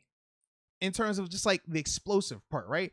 A more explosive back, I think it changes a little bit. If that's Derrick Henry, that changes a lot. I don't think we're sitting here saying, man, man, we were stuffing them. I did think because that it's like, bro, who are these running backs? Yeah, I'm like, bro, we not about to crown Freeman like he was some elite back that we just shut down. Like, nah, he went over the century mark on us. He ain't like that. You watch the same tape I watch. He ain't like that. He looked like Derrick Henry Jr. in a way. Seriously. Not that it just wasn't Derrick Henry. We had the dreadlocks coming out the helmet. What they say? This is what I expected, and this is what Right. arrived. Yeah, it was one of those things, man. Right, exactly. Yeah. Another thing, though, and this is why I brought that up, I felt Mhm. like the defensive line played good and They probably did, helped though. Bush a little bit because They it did, wasn't man. like he was the one making these individual one-on-one decisions anymore, because it would be Loudermilk getting Mhm. there, Davis Yeah. getting a hand on a guy, making a tackle. So I wanted to give some credit to the defensive line, too. No, I thought the effort too as a whole. You talk about the D line, obviously Cam Hayward, like he showed up a lot, man. Just some of the effort plays, running down stuff, hitting him. But you know who else I thought played really well to help the run game out and help Devin Bush out as well? Arthur Milet. Oh, yeah. Hell yeah. Wow. That had to have been a matchup thing. Bro, I'm watching and I'm just like, man, it didn't matter if he's in a bunch where, it's multiple guys around him. I'm seeing him spin out of stuff, make plays, shoot his gun, just be disruptive. And it's cool because he's a tiny guy too, right? Like you watch him, it's like, yo, you're not this big corner. But man, he is always in the mix, especially yesterday, man. It was really good. And I thought that helped the overall feel of the run defense as well. Yeah, he had the forced fumble that Minka got. Yeah. But then, yeah, he was making big physical plays throughout. And that's what I was thinking whenever I was watching again today, that this is just a good coaching decision, I think, to get him out there, because he brought a little bit more physicality than anyone else in that nickel spot. I guess it would just be between him and Trey Norwood, really. I guess you would say even Cam, no, because if you're going to do a Kello and Joe Hayden on the outside, and that's how the Titans played. So having Milet out there was pretty significant. And kudos to him for showing up like that, because obviously we wrote him off. At least I did after the Bears game. But this was you know what? He did some stuff in coverage too, but a lot of it was just being physical and helping out like that. So you're 100% right. Big shout out to Milet. Now, I'm trying to think, who was the other guy? Oh my God. No. What's your thoughts on these safeties though? Us? Yeah. Might have been. I can't say best. Could we say best game for Minka this year? Bro. I mean, both of them. Seriously, bro. Edmonds had like 2 or 3 huge tackles. Minka was stopping everything from going to the second level, and that was big. That was always the knock on Minka. I think he has over 100 tackles this season. And what, 14 yesterday, and this is the thing, like, we talk about his tackling, and obviously, I mean, he's had, some days where it's been some, not good performances. But the one thing that I will say is we've never felt like he's turned it down, right? Maybe the technique isn't there. Maybe the intensity hasn't been what it needed to be. But the desire, you can still see his willingness to at least put his face out there, right? And I thought yesterday, man, like, he was trying to arrive with bad intentions at times, man. Like, that was good to see from him. Like, because like you say, you just never know, right? It's like, man, all right, we know you struggle with this. It's not something that you want to do. And at times, but he's been proving it a lot this season. And what I was saying is, at times this season, even more so, it's impressive because for a guy that necessarily knows that that's not the best part of his game, our defense has put him in positions sometimes more than, should be, where he is the guy that has to get the ball on the ground. Like you said, 100+ tackles as a safety. Yeah. Like, you're balling, but at the same time, it's like, can y'all guys in front of me step it up a little bit? Gain like 8 or 9 yards. That's all I'm saying, bro. Yeah. So to see that as well, I'm like, man, that is also big time kudos to him, man. No, yeah, and he almost had another pick. That's the one thing he's missing this year, is maybe 2 of those 3 picks. The one just barely like grazed over his fingertips. That would have been like really hard. Yeah. But he dropped 1 or 2 earlier this season. So his stat line right now could be reading like 4 or 5 picks plus those 100 tackles. Seriously. But I do think the combination of those safeties, that might have been their best game this year. Now, do you want to say it's because the Titans, they have Westbrook, James, or something out there at receiver? I don't know. I'm sure it has context, but Julio has to go out. I mean, Julio, it didn't even matter. Weatherspoon's locking him up anyway. It don't even matter, bro. He's locking up number 2. I don't even want to call that the guy Julio. I told you that in the game. I was like, yo, he's out there. We not worried about Julio, man. No, yeah, they didn't worry about throw it to him one time outside of the one, I think, in the red zone where Kello locked him up. Right. Even though it was pretty funny though that he did look like a freak though, right? We saw him. He was standing next to Cam Sutton. You're like, why don't they just throw a vertical? Like, he just looked like, yo, he's a miss. He's a nightmare. Throw a little fake ball in the back of the red zone. Like, it's just tough to imagine Cam Sutton being able to stop him. I couldn't see it. even though it is a limited version of Julio. Yeah. Just the comparison of both their body types is crazy. Bro. Stuts. He was creating a lab somewhere. Do we have any? Yeah, we got another super chat Yeah. here. I do have some other topics. Someone even brought this one up in the chat. Mhm. I know you want to get to it too. Two now. Love the show. Haven't been able to tune in as much as I want. I'm a UPS driver, aka Santa. No, we appreciate you. You guys interested in NFTs? Think it could be huge for the show? I'm interested, but have no clue about them really. It feels like one of those the things digital art stuff. I should know more about. I know it very surface level. How could it help the show? I'll take his word for it, maybe, because it does seem it's the future in terms of currency and how things operate. I don't know how though. Am I into NFTs? No, I don't have any NFTs. I don't know about you. No, I currently don't. I mean, I've looked into them a little bit, but I'm still very novice on that. Like, part of me thinks it's stupid as hell. I don't like to be as heavy-handed with my criticism of it, but yes, part of them like, bro, it's so you mean I can just screenshot that. It's all right. I got it. But it's $50,000. Right, because you got the original. You got the original one, or because it has a certain barcode to it. Yeah. But what they do have attached to them is Bitcoin type of, I think, like blockchain. That's the case. It's almost like money anyway. Yeah. So why not dress it up a little bit with art? So this way the art people could get paid. So I don't get it all the way 100%. Bro. Yeah. One part of me thinks it's cool, whatever. Yeah. But the other part of like, really? How long is this gonna last? We'll see though. I could be persuaded either way, really. Okay. I'm just more have an open mind with it. Yeah. I mean, that's it, man. I'm open to whatever, anytime, any place. If it makes sense at that time and I'm just like, you know what, let's roll with it, then yeah, we'll roll with it. But right now for me, I just haven't really got into it all the way just yet, man. Grayson Brown says, apologies, I'm late. This was a strange game. Statistically, 168 net yards, 20 minutes time of possession. Pittsburgh should have lost. Tennessee gave up after the third turnover and stopped running the ball. I swear them running the ball was a big reason they got down in our zone at the end of the game, though. Yeah. It was a weird game, but I just felt like, I mentioned it earlier, we play winning football. Hey, it's winning Getting time. the turnovers, and you're right, on offense, as pissed off as I was that we didn't get those touchdowns, punch it in, make it a game where we didn't have to worry about last drive. We got to stop them. Who knows what can happen? We didn't turn the ball over. We got those field goals, and those field goals ended up mattering. So, weird game because of how much they possessed the ball. I never was worried, though, in the second half. You could feel it in the stadium, too. We had the momentum. Yeah. I was never really worried about the Titans scoring on offense because of how they were running it. They just kept handing it off. We started stopping them, locking them up in the second half. Then they had that drive at the end of the game, but ultimately we did what the defense was doing the whole game. We stopped them in the red zone. Yeah. That's what we needed to do, man. That's what we did. Like I said, I'm with you, bro. But I felt super confident. Even in the end, man, when they were trying to march a little bit, it's like, nah, bro, we got this. We're going to be good. That's kind of how I felt, too. We got this. The tackle, I could not believe them reviewing that. I could not believe it. Yeah, it was not close. All you need to see was one time. He was a full yard short. The play that pissed me off, though, on that drive early on, Foreman, 4th down, they have him stopped. I think it's... Oh, that was on us. Bro, and I'm like, yo, he's just hurt kept on top through. of it. Like, what are we doing? That should have been it right there. That would have been done. Yeah, man. It's just funny.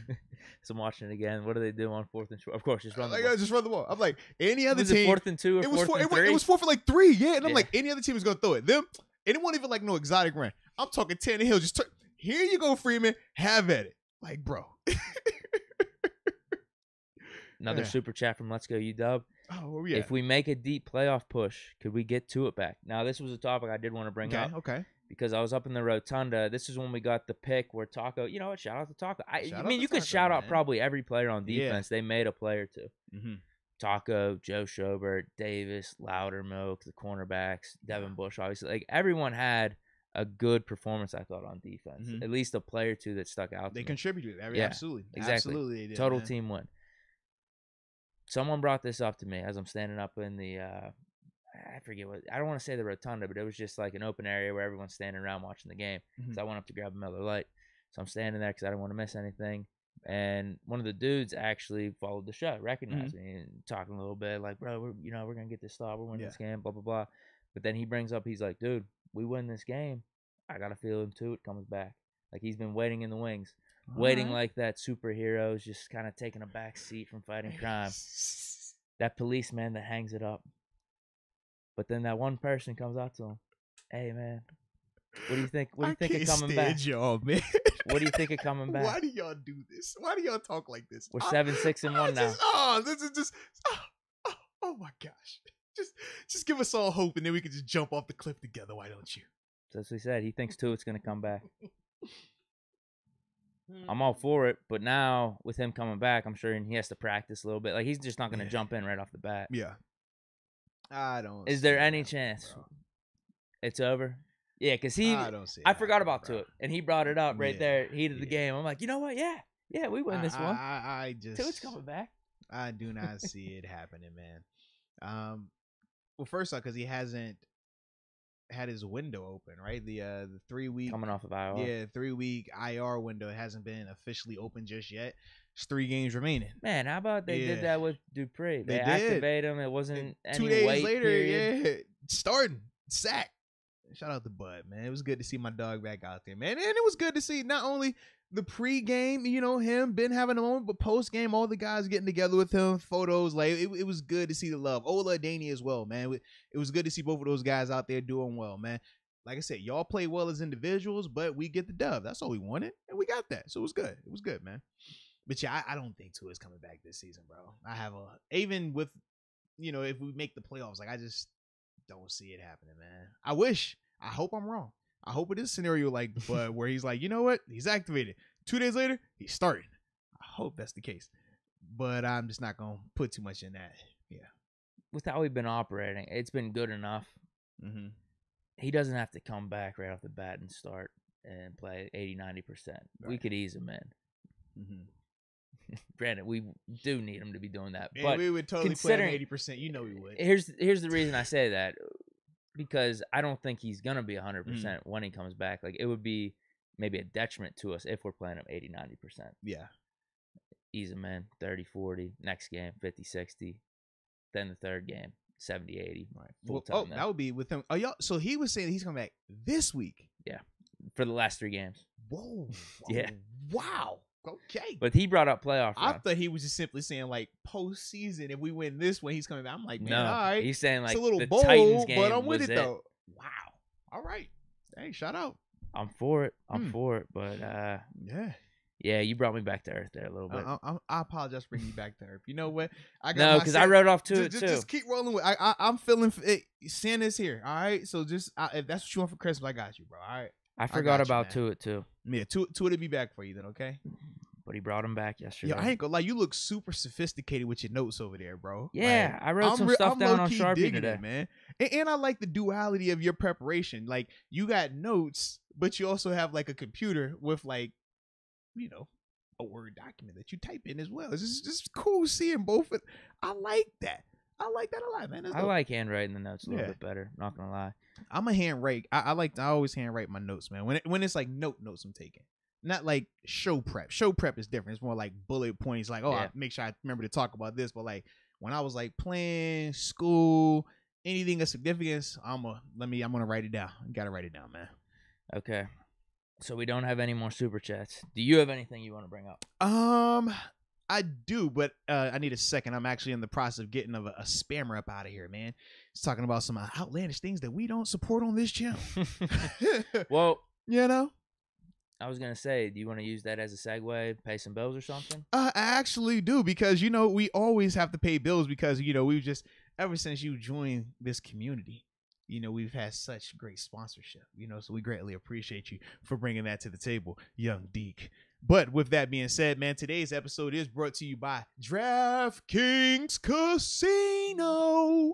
Yes, indeed, baby. The awesome app that they have, which we already let you know, it is safe, it is secure. Most importantly, it is reliable. I mean, it's a fun app, too. I mean, you talk about your table games that you could play when you're at a casino. You're able to do that on the app as well. And it's getting a little cold right now, so you might be less apt to take the trip to the casino. Why not just get by the fireside? Load up the app. Come on now. Play some blackjack. You can't go wrong with that. Or if you're not if you want to do the slots, you can do the slot machines. I mean, it's a ton of games that you're able to play with DraftKings Casino. But, Deke, you hit on something pretty cool, bro. What's that? You know, I was thinking about when you said downloading the app, right? Because that means it would be their first time using it. Yeah. Well, you know, when it's your first time downloading the DraftKings Casino app, you can type in a promo code. And you know what that promo code is? Yeah. Uh-oh. Let's see. It's pretty simple. Uh-oh. Uh-oh. My memory's been getting bad, but not too bad. Uh-oh. It's simply Moats. Oh, okay. Ladies and gentlemen, the promo code is Moats. If you use that when you first sign up on the DraftKings Casino app, you'll receive up to $2,000 in deposit bonus money. It is an awesome concept. So with that being said, man, download the app, stop wasting time, and use that promo code so you can have an opportunity to make a little money. But Deke, you know, it's something that we have to talk about. What's that? Sometimes with gambling applications, people have problems. Sometimes people, you know, they don't know when to stop. And sometimes when you have a gambling problem, there's a number you should call, Deke. What's Now, since I care about you, I'm going to just tell you what it is, okay? Okay. You're just going to tell me? I'm going to tell you that you need to call 1-800-GAMBLER. I say, oh, you better call 1-800-GAMBLER. I say, you better call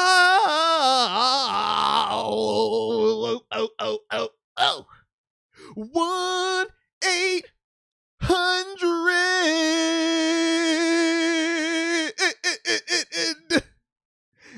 Gambler.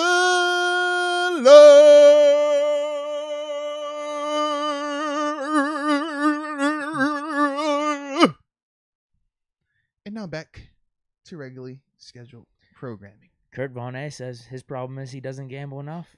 Ah, there we go. Quan Black says he tried to use Moats for his Christmas shopping. What?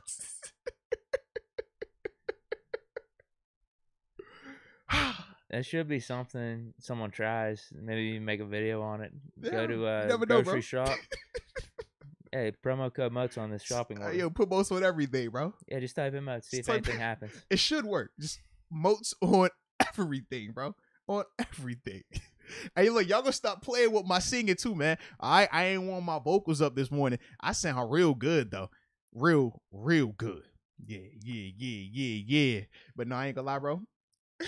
This morning I had to do Pittsburgh Today Live. And we record in the mornings, right? So obviously yesterday, I had a little bit of fun. I hit a little hard. I know. I felt bad for you know you. what I'm If you had to saying? get up and do that. So Like I said, I got to sleep in. I got my rest, man. but the Felt funny good. thing was this though, right? I hadn't spoke since like I went to bed. So I'm setting up the camera. I got everything good. Mic check. All right, woo. I never say anything. So when they actually go to me, they're like, yes, Art to talk. Man, my voice, I was like, I'm like, oh, sheesh, what the heck is wrong? Morning voice Bro, plus what? like grogginess. Yes. Yo, I had a time this morning. So I was like, you know what? Yeah, I've been resting my voice all day. And then I just went and done that right there. So, you know, it's price is doing business. Price doing business. But yeah. Now you want me to hit up one of these topics? Yeah, man. We got some time still. And then we'll hit these phone lines in about What time do you say to stop? 4:15. Yeah. Okay. So yeah, we got 15 minutes for calls then at the end? Mm-hmm. Okay.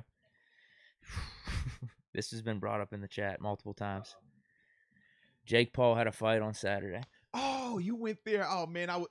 All right, we can do it then. We'll do it. You sure? We'll do it. I want to come back to something else. We'll do it though. Let's go. Let's do it.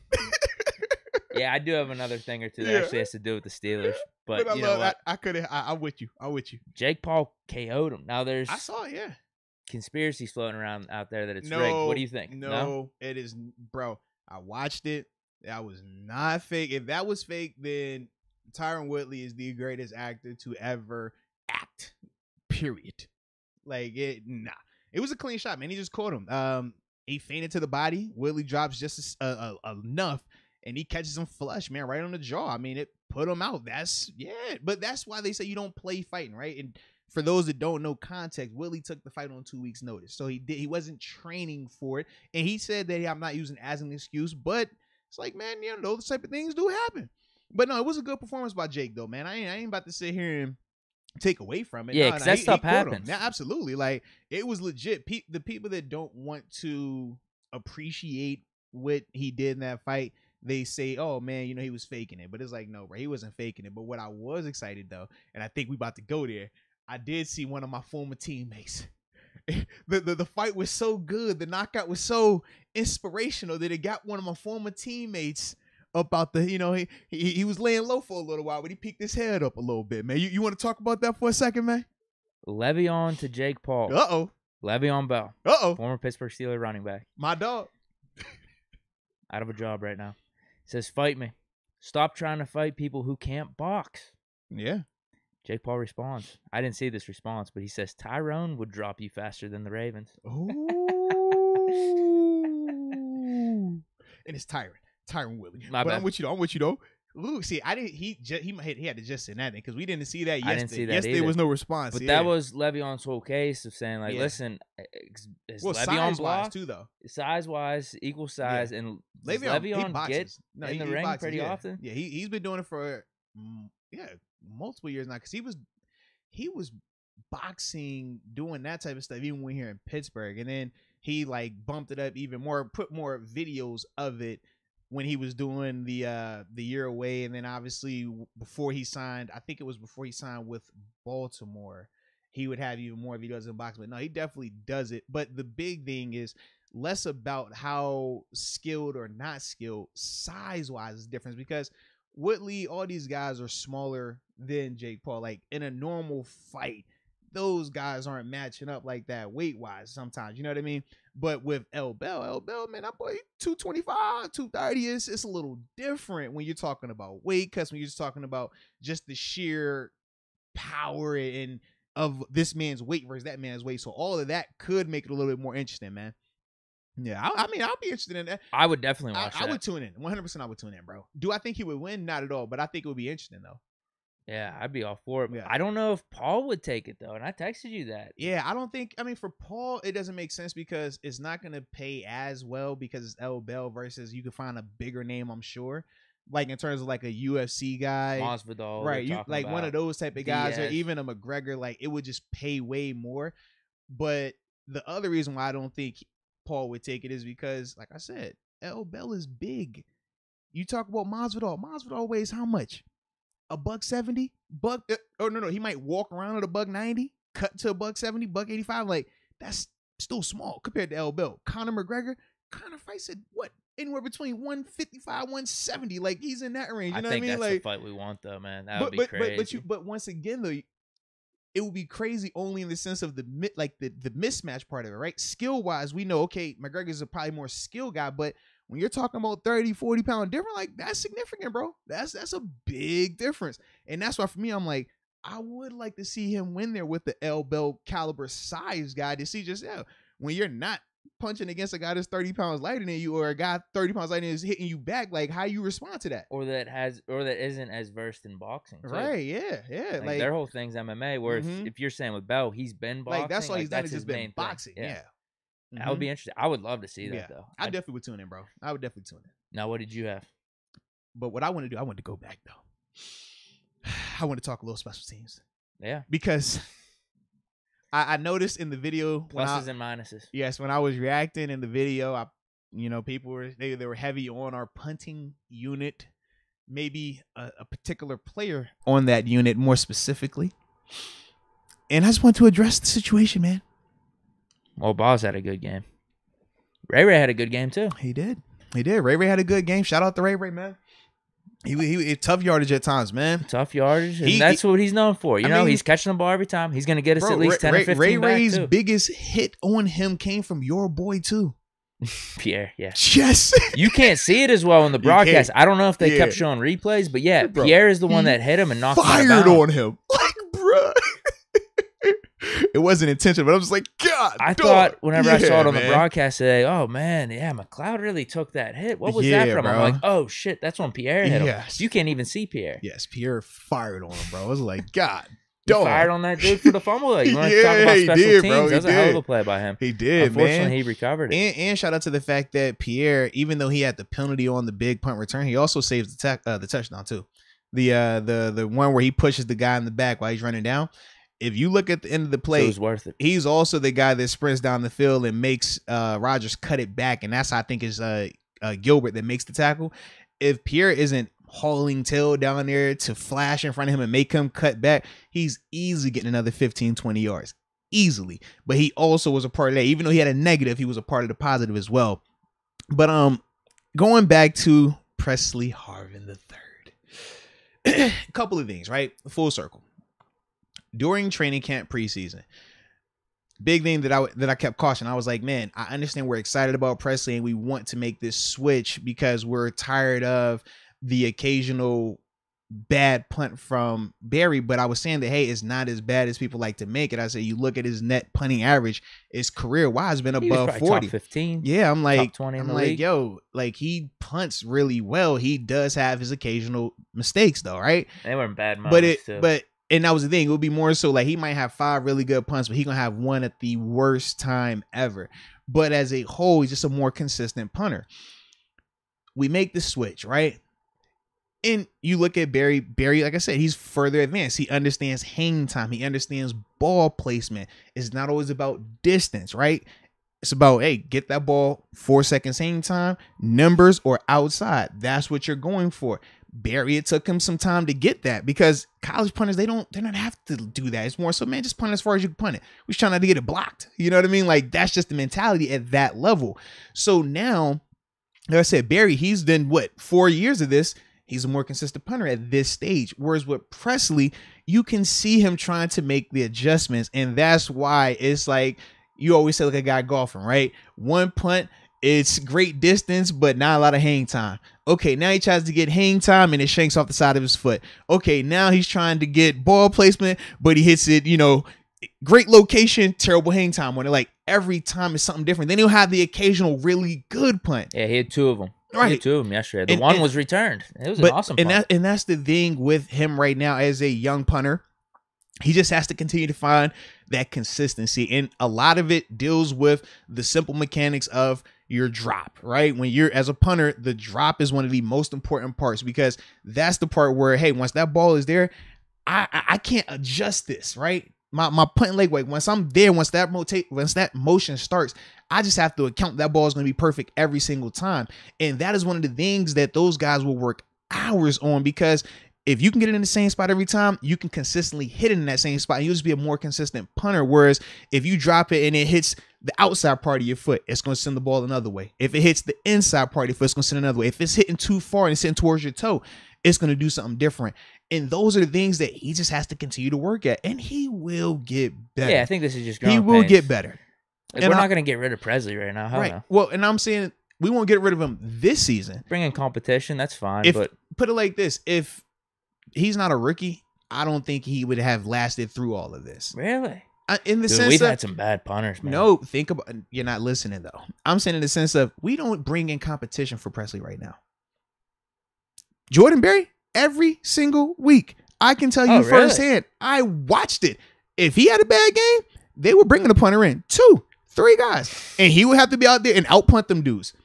I'm not laughing. I'm dead serious. And that's why it's like, okay, when I would hear all this, it's like, no, bro, Barry knows how to do this because I've seen him have to come in here week in and week out during the season after a bad performance and have to win it. With some guys. We're not doing that with Presley right now. We're not. And that's solely because of him being drafted and him being a rookie. And you understand, you give him that space.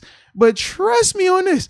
If this is training camp and these type of punts are continuing, it's going to look different in terms of the guys they're bringing in to compete with him. But that's why I said as a young guy, you don't just, you don't go completely get rid of him right now because I do think he will catch up to it. But it is difficult to do. And that's why at the NFL level, I mean, guys can be great college players, but the NFL level is just different because of what you're required to do. College, man, distance is great. We say, man, you want to punt that ball 80 yards in college, go for it. At the NFL level, it's like, no, we don't want you punting that ball that far. because we can't cover that far, and that's only going to give that team a chance to get a big play off of it. Ball placement, hang time becomes way more of a factor at the NFL level, and sometimes college punters, they just struggle with it. Some guys don't ever get it. I do think Presley will get it, though, because we've seen glimpses of it. Seen the talent. It's just got to get more consistent, and that hopefully happens sooner rather than later, though. Just trying to think anything else. Special teams, yeah. Balls play good, but this has to do with special teams a little bit. I hope you're going wild. I hope you're going wild. Boswell's one missed kick. Okay, so we go on there then. 56 yards. Yes. Maybe it could have been a 40-yarder. And it goes back Let's to talk about as the Titans are driving. They're in our red zone. We have the opportunity to take multiple timeouts. We have 3 timeouts at the time. Yes, we do. But instead of taking any timeouts, what do we do? Let the clock run down all the way to 20 seconds and take the final timeout, and then they kick the field goal. So we have 2 timeouts, 20 seconds. They kick off to us. I don't even think we're going to try to score. I thought we were just going to kneel it. Shout out to the offense for actually making a pretty good effort to get points up on the board. Ben makes a pass to Muth, timeout. Another pass to Muth, timeout. And then a really nice pass to James Washington over to the sideline. I know, that was on the money, man. And we're like, oh, wait, are we in field goal range now? All right, 56-yarder, he might be able to make it. It was the open end. It didn't look like there was any win, but I just feel like the open end is probably a little bit harder than the close end, because Balls' 56 last time was in the close end. Yeah. No matter what reason, because whenever you saw the flags flying on top of the goalpost, they didn't move. They were just pretty stagnant. But, yeah, he barely missed it. Feel like we should have taken those timeouts. And I was really pissed off about that, because we could have maybe even had a shot at the end zone. We could have been down there at the 40, at the 30, taking a shot at the end zone. Maybe the field goal could have been a little bit closer. But, yeah, I think that was bad clock management. Yeah, I would agree with that, man. I did not like sitting there with 3 timeouts. And then you watch them after the fact. Now so you want to have urgency. Now so you want to utilize those timeouts. And we're saying to ourselves, like, man, why? This could be 40 seconds. Like, we could have 40 seconds. I would much rather we start. Because you could go up and spike the ball. I would much rather we start that drive a minute 15, 1 timeout remaining versus 3 timeouts. 20 seconds or 18 seconds, I think it was. You know what I mean? It's like, what are we doing? I think it was 2 because we used the 1. Oh, you're right. Yeah, good call. So it's just like, man, like, what are we doing right there? Like, that was big time mismanagement. And I know people will go hindsight in 2020 and say, well, at the end of the game, if they score, we're sitting here saying to ourselves, oh, man. Well, no, I don't think you are, because that has nothing to do with the timeouts, right. I don't think. But no, in the sense of, if you use those timeouts and you're getting points before the end of the half, it's a different scenario at the end of the game than where it currently was. That's what I'm talking about. They think the whole game's right. That's what I'm saying. Come on. I know, but that's what people do. Come on, how people do it. No, come on, man. I thought you meant if we called the timeouts, then the Titans maybe score because they have more time to just settle in or something. No, they were sitting there wasting the clock. They definitely were. They had enough time to settle in. They definitely were, because the timing to do it would have been after second down. Yes. Take the timeout. And no, am I wrong on this? No, because they took it after third down. Right. Did they? No, they did after third down, because when they went to go kick it. Field goal. So yeah, after second down, but it was like they waited till they knew, okay, they can't score. All right, now we'll call a timeout. Versus just saying, all right, bro, we're gonna get the stop, or worst case, they're gonna kick the field goal, use the timeouts, save the clock. That's what it was. Yeah, you call it after it was like second it was down. Conservative on the front end, and then they tried to change it and get aggressive on the back end, and it was just too late because they were already conservative at the beginning of it. Yep, they just sat there, let them waste on the clock. It's like, bro, really? Yeah. After second down timeout, after third down timeout, that gives us the 1 timeout with a little over a minute to take a chance. Yeah. All right. And I thought without Ben's playing with like the no huddle and everything, we've seen it how many times before half. We're able to string some of these drives together. Yeah. But you know what? For the 20 seconds, the 2 timeouts for even us to get a 56-yard chance, that was kind of decent. No, it definitely was, man. I didn't like the clock management, though. I mean, we agreed on that. All right, so I'm going to jump around real quick. I'm going to go back to that fight that you was talking about. Okay. Because obviously, y'all can't see this, but we're in here. It's the old 49ers and Ravens Super Bowl on. Yeah. Frank Gore just scored. Frank Gore also was in a fight this weekend as well with Darren Williams. Yo. Darren Williams smoked him. It was a good fight. He ain't smoke him, but yo, you might see the videos on social right now. They're in the corner and like the referee is saying break. So Frank Gore is like chilling, hands down, And Darren Williams starts tagging on him. Man, he's like, yo, like making his face like, yo, what you doing? Hitting me. It was pretty funny, bro. But I just thought about it when I saw him score. I'm like, yo, he was boxing as well, man. Like, so you're liking the celebrity fights a little it's bit. weird only because it's boxing. It's weird, bro. It's weird. I don't know how long I'm gonna like get entertained by it. We just said Levy on Jake Paul. Hey, I'm all for that. I know, bro. But he tagged him, bro. Because didn't you watch McGregor? I Logan Paul did, too? bro. I watch. I man, you know me, bro. Like, all right, I might not watch them legally, but I'm gonna watch them. Okay, I'm gonna tune in. Some of them is just like, all right, bro, I'm not paying for this. All right, but other ones like, all right, man, I'm gonna pay for this. I can't help it. All right, and this which is what I'm like, I gotta do it. I'm gonna tune in. Y'all know me, man. Stop it. But yo, man, it was funny to see his face like, yo, like, bro, you really like hitting me. And Darren was like, he was really trying to fire on him too, bro. Like, yeah. That was a good one. Yeah, it was good. It was good. Shout out to basketball players are up one right now. They got one on us. You know, when Nate Robinson got knocked out, basketball players was down as a whole. NFL, we look good. NBA, y'all was weak. NBA up one right now. Equals out. Yeah. With D Will, when he started tagging on Frank, it's like, all right, bro, y'all got that one, bro. All right, y'all got that one. Perfectly balanced. Yep. Now we're 3:56, 4 minutes. What we got left? I got a few things. Let's do it then, man. TJ's MVP stuff. Do you want to save that for next one? Because we can actually get into that maybe a little bit more. Well, because or even defensive player of the year. Well, yeah, you know what? Let's table that, and then we'll make sure we talk about that Wednesday. Then we can lead off with that before. Yeah, we could get into that a little bit stuff. more. We could go through the odds and even go through like Myles Garrett, Trayvon Diggs, and all that type of stuff. Yeah, because Diggs sitting 10 interceptions now? He's got 10 now. Yeah, and I'm sure we're gonna have to discuss Parson as well. Parsons is. Yeah, I'd say those are the 4. Yeah, definitely those are. I think clear cut. Those are the 4, and we'll figure out. I mean, we'll talk about it Wednesday though. That's what I mean. I don't know if we'll it would be doing it justice if we did it 4 minutes because we could hit a bunch of angles on that one. These ones are 2 quick ones though. Actually 3. I just want to give a shout out to Okello. We did talk about him a little bit, but he played really good. And another thing I'll say about him is this: at times I thought I was gonna be concerned about his tackling. Cause I thought it was a play. I was like, I need you a little more. I need you. But as a whole, I do think that he did show good willingness to put his face in there and make, and he was doing that the last couple games. Yes. So that was the one part I was like, all right, okay. Keep doing it then. Just make me believe it. Yeah, he could be big time for us down the stretch. Cause I feel like he's flirting with it. And you could see like he was way more confident and way more you can see the swagger that he played with, right? You watch him on tape, like he's very demonstrative when he's getting incompletions. Like he has a little spring, little pep in his step. Like it looks different now compared to earlier on when he got here. So I do like that. I can see the belief that he has in it. I'm just like, yo, keep it going. So then I can feel that. I can feel as confident about you. When we see Joe, we ain't worried about Joe. We know Joe. We know Jody good around here. So we just hoping that Akello can, do similar things and get that confidence as a whole for us. Yeah, and we can mix and match the corners then too. Having Cam Sutton, Akello, put him on the outside. You could throw Cam on the inside for coverage purposes. But then we see Mollett step up in the run game, the physicality. So yeah, I really liked how really everyone played on defense. I mentioned that earlier. You could talk good about any one of these players for certain stretches. Claypool, no celebrations.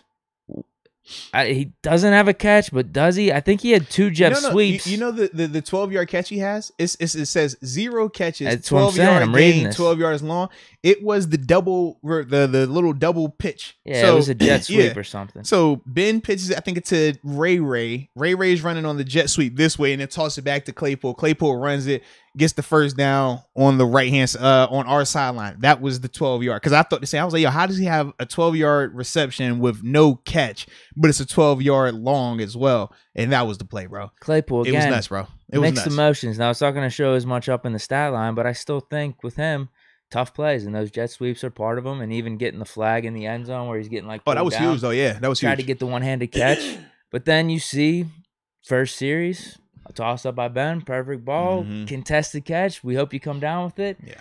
And he just doesn't. So, I don't know what to make. I mean, that's what he's kind of been this whole season, but I'm still liking what Claypool's doing out there, ultimately. No, I do too, man. Because it goes back to even last week. We're not back in that game without Claypool. He made incredible catches. Well, and the thing that I liked about Claypool was, hey, after a week where you were under fire because of your antics, because of your maturity, None of that showed up this week. So regardless of your productivity lack, whatever you want to call it, the fact that he still was mentally where he needed to be for 4 quarters, baby steps, but it's a step. And that's my thing with him, because he's shown that we can't take it for granted right now. So yeah, we do got to celebrate it when it's just as simple as, he didn't have any mental craziness going on, no antics. And that's what it was for him right now. And he made an Instagram post about it too. So yeah, proved it in this game. I think he's going to keep proving it here on out. As long as you keep proving it and being productive, it will never be an issue, man. 100%. It'll never be an issue. Last thing, Frymouth, chances next week to play. I personally would rather he sit, just because it's 2 concussions in how many weeks now? What was it, the Bengals game? Yeah. That was 3-4 weeks ago. Yeah. That's a lot. Basically 2 in a month, I guess. Yeah, that's my only thing. Because I think of Ladarius Green, right? Sharing the locker room with him. He told me, he had season where I think it was 4 or 5 concussions in the season. Kevin, yeah, they really came over with the Chargers. With the Chargers, they came from him. Kevin Cobb was another guy. You remember the quarterback? He used to play with the Cardinals, backed up in Philly. He was with me in Buffalo as well. Same thing. He was just talking about how frequently they would, he was experiencing concussions, some of the side effects. I'm just like, bro, anytime you're talking about concussions in a short span like that, I'm always an arrow on the side of caution. Give a guy another week. That's me personally. We saw the big catch by Gentry as soon as Moats went out. No, Gentry looked pass, he like an athlete right there, man. Nimble through the shoulder, truck someone. Well, none of us were surprised, because that is what happens when you come on the show. You ball out. Most of the time that's how it works. Yep, most of the time that's how it works. Most of the time. I think we are batting a good percentage, though. Or you'll make the team at least. There we go. See? Yeah. Yeah, who are you talking about? No comment. We there. We've had a lot of interviews, too. Yeah. And everybody's done well since then. You talking about this year? I don't know. No comment. Yep. You ready for the phone calls, then? It's like we ready for phone calls. But y'all get me up here saying something that I'm going to get in trouble for. Oh, and shout out, I switched to the black phone case, ladies and gentlemen. Yep, that's what happens when you have a little bit too much fun on a Friday night and your team loses. Oh, switcherooski. You throw it?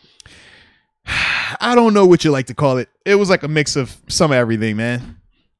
But it does sound better if I say I threw it, though, right? I was just in a rage, and throw it sounds better. Was it like a pump fake throw, but it slipped? I don't know what it was. All I know is when I picked it up later that night, I was like, "Babe, I think my phone is like the case is cracked all the way down the back." I was like, "How did this happen?" Oh, yeah, too much fun, man. Not having fun. I'll read some of these super chats while you're getting that set up. All right. Let's go. UW says Moats sent in his audition to American Idol.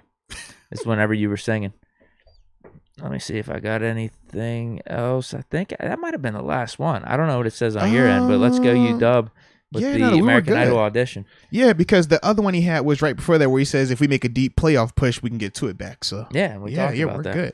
All right, so let's get to these phone lines, and I'm low key nervous because part of me checked some of these, okay, and the other part of me did not. So we will see how this thing goes. But first things first, let's hear from whoever this individual is. I am slightly nervous. Moats, Guan. This is G. Alexander in Richmond, Virginia, but I'm actually in St. Martin right now. Let's get it. So, this was a heck of a game. I'm glad we came back and won the game. The defense picked us up when we needed them to. James Washington got to hold on to the rock. Our offensive line is trash when we don't need them to. Too many times they let Ben get hit. Ben, unfortunately, broke his streak of throwing touchdown passes in a game. We got to get Gentry a little more involved in the passing game. We got to get DJ more involved in the passing game. We got to get the running game. Just feed the rock to the Naj. Hope Pat Frymouth would be better with that concussion. Joe Hayden came up big today. TJ Watt, Cam. The defense came up big when we need to. But we got to stop the run game. We got to stop the running game. Mine then made me snatch my TV off the wall again this week. Moats, send me someone that can put my TV on the wall, man, because I have to snatch it off, man. Because too much of an emotional roller coaster here with the Pittsburgh Steelers. I'm up, I'm down, my blood pressure. We need to go take some blood pressure, man, and get my heart palpitations together. Once again, welcome to the upper room. Peace. Hey, man. Y'all had G fired up over there, man. Thanks for the call, bro. Sheesh, shout out to the call, baby. Dang, go on in. He ripping TVs off the wall. It happens like that, though. Yeah, there was multiple things he said, too. He brought up Gentry getting the ball more. We definitely like that. Now, I thought we should be getting Freiermuth the ball more. But if he's not going to play... that's because Freiermuth he's taking a nap. Yeah, I get that. Yeah, I think that's what he's basically saying, though. We Right. just got to get the tight end the ball more because we had some things going with Muth. He catches one. Mm-hmm. I don't know, a little zig route or something like that. I'm like, bro, it should happen like every damn play. Yeah. Like, we should just be feeding Muth. And I ain't gonna lie, man. Watching the Chiefs play, I think it was that Thursday night. I didn't get to see that. Dude, that was like an man, epic game, too. Man, but I'm talking about the finish, bro. They hit Kelsey, and Kelsey makes like 2-3 guys miss, outruns the defender. Like, I'm watching, I'm saying, bro, we need to be doing that with our tight end. Because I think Pat can do some similar things just as an athlete, you know, and maybe not to the same extent, but I'm like, he's capable of having some of that run after. Physicality, at least. Yeah, man. Absolutely. All right, let's see who else we got getting it off their chest. Moats, Deke. Yes, indeed. Yes, indeed. Nasty game, but, a win's a win. Ben held it down, but Boswell is that guy. Thank God for Bos, because without him, no W. Get rid of Percy Harvin. Get him out of here. My man looking like Josh Scobie when we had him. Get him out of here. No bueno. Please move Cam Sutton back to the slot. He's not an outside corner. Yes, indeed. Yes, indeed. Let's go. Tuning in from the Bronx. It's a 718. See you guys tomorrow. God bless. Man, taking a shot at Cam Sutton, too. Dog. Bow, bow, bow. I'm good with this theory if we got a Kelly playing outside with Joe Hayden, though. Man, he just came through and sprayed up on them folks. But I didn't think Cam Sutton played bad yesterday. Dang, God. By no stretch. Sheesh. What do you think of Percy, though? Can't stand that Percy guy. I don't like him. Nah. Josh Scobie of punters for Pittsburgh. I don't feel like he's there yet. The only reason I say that is because, I know what that Scobie situation felt like. Literally cost us the Ravens. Yeah, I haven't Vic had felt a nice like performance that, there. man. Yeah, I didn't feel like that at all with Presley. Whew, hope I never feel like that with him, actually. Because we at least get a nice punt or two. Yeah. We're like, wow, this is a really good punt. Landed inside the 10 and landed inside the 15. Mm-hmm. Some of these shanks are just horrendous. No, seriously, man. Seriously. But, geez, the Scobie. All right. Here we go. Who else is getting it off their chest? This is Damon Brown out of now Macon, Georgia, not Augusta anymore. Nice. First and foremost, I want to say congratulations to T.J. Watt, on getting the sack record. Second of all, big time defensive play at the end of the game. We really need to do something with Claypool, man. Claypool is beyond a diva, man. Somebody need to spank that dude, man. Like he's getting ridiculous. And he ain't performing, he ain't catching the ball. It's always something with that cat, man. But overall, I'm happy with the victory. Defense stepped up when they needed to, offense stepped up when they needed to, but we need to get Najee Harris a little more involved. Person Harvin had a few good punts as well. Other than that, I'm good. Y'all take it easy. Peace. I like what he's saying. I don't know in practicality, though, because we get him more involved, it's going to be another 1-yard run. Yeah, that's the He's only running thing. into a brick wall. Could we have utilized him more in the passing game, though? Probably. Like that's we did going back to the beginning of the season. On third and long. Going back to the beginning of the season, like. that's my one thing where I was like, if we can't run the ball like how we want to, we can always have him catching the ball at the backfield, a la L Bell type, and just win that matchup, him versus a linebacker. That's a matchup that he is going to win the majority of the time. But yeah, we didn't do that a lot with him. No, we definitely didn't. It was just on third and long when Ben would drop back. Yep. Looks like the rush would be getting to him. Drop off to Najee. Try to make the most of it. Yeah. And I guess maybe maybe when he was talking about Claypool, maybe he has a short fuse. Like the drop that you were referring to at the beginning, the 50-50 ball, maybe that was too much for him, man. Well, he had two. It was that one and then the screen pass. Yeah, so I didn't get anything that happens, bro. diva related with Claypool yesterday, though. Well, I think they that's all far divas. from the truth. Anybody that plays offense is a diva. He just dropped the ball. Now. He dropped the screen, and you could say contested catch, whatever it is. I feel like he should have came down with that. But no, I thought he made tough plays, though, still. Yeah. I mean, the jet sweeps, obviously, like, he was 100% engaged. Like, those are the things I have liked about Claypool. And he's shown that multiple times. With us even being down in some of those early games, whether it was Raiders or the Bengals, he made some tough catches. Like, slants across the middle, and that's what I appreciate about his game. Yeah, we just got to get rid of the antics of, I guess, him celebrating. I mean, it really came to a culmination there, the Vikings one, because he's done little things, but that one really cost us. That cost us 10 seconds in that Vikings game. So as long as there's none of that, I like his game. It's just he's not on that elite receiver yet. Yeah. But maybe that's what we should have our expectations for with him. We shall see, though. We shall see. I don't know if we should, though, because I do think he has that talent. But, yeah. We'll see. Let it play out. Hey, we got time. We won't have to decide today. All right, we got one more. Let's see who we got right here real quick, man. We got time. Moats, Deke, Michael Patrick, McCracken, Albuquerque, New Mexico. All right, man. Steelers, killing us every week with the heart pumping kind of stuff. But there was a lot of interesting stuff that happened in that game. They used Devin Bush a lot more on blitzes. They were kind of doing some delayed blitzes with him, which kind of made him seem a little bit more effective. He did drop the interception, but he was in the right spot, which is fantastic. Everybody's banging on Terrell Edmonds all the time, but I thought Terrell Edmonds, I like him anyhow, but he had a fantastic game. Schobert with the interception off the Taco Charlton tip was pretty fantastic. Hayden obviously makes a big difference on this team. I mean, Hayden was making big tackles all game long. Ben's still playing Ben football. Sometimes, it feels like we start slow, but Ben doesn't really make tons of errors, which is fantastic. But it was a good game. I'm happy about it. We needed that win. Tennessee's could have been the top seed. Now next week we do play the top seed, and then the Ravens, who are close to the top seed. So tough schedule. Go Steelers. Peace out, fellas. Great job. Thank you. Nah, respect, man. All right, I'm trying to think, man. Made some good comments. No, he did. He always does, though. This is Michael Patrick McCracken. That's my Irish partner. You know how we do. We got to hold it down. That's a standard. His best ones are his heated ones, but it's good we didn't get that because usually that means we're doing bad stuff. We don't need a heated one. No, we don't. He was calm. Not at all. He was happy about it. All right, so the real question is this. I'm going to play one more. Okay? I'm excited. But I'm in the danger zone. Okay. Because, like I said, y'all do a great job of calling in. It's a ton of them. And sometimes, I might not check all of them out. But I like to get up here and I'll be like, you know what? I'm going to just click on this one. I'm going to click on that one and see who this is. Let's do it. And I don't know what's set up here. So hopefully y'all are not going to get us fired today. Okay? So here we go. When in doubt, just press play. Moats, Deke. What's up? Stephon Ball from the 314 St. Louis, Missouri. Just calling in to say what's up.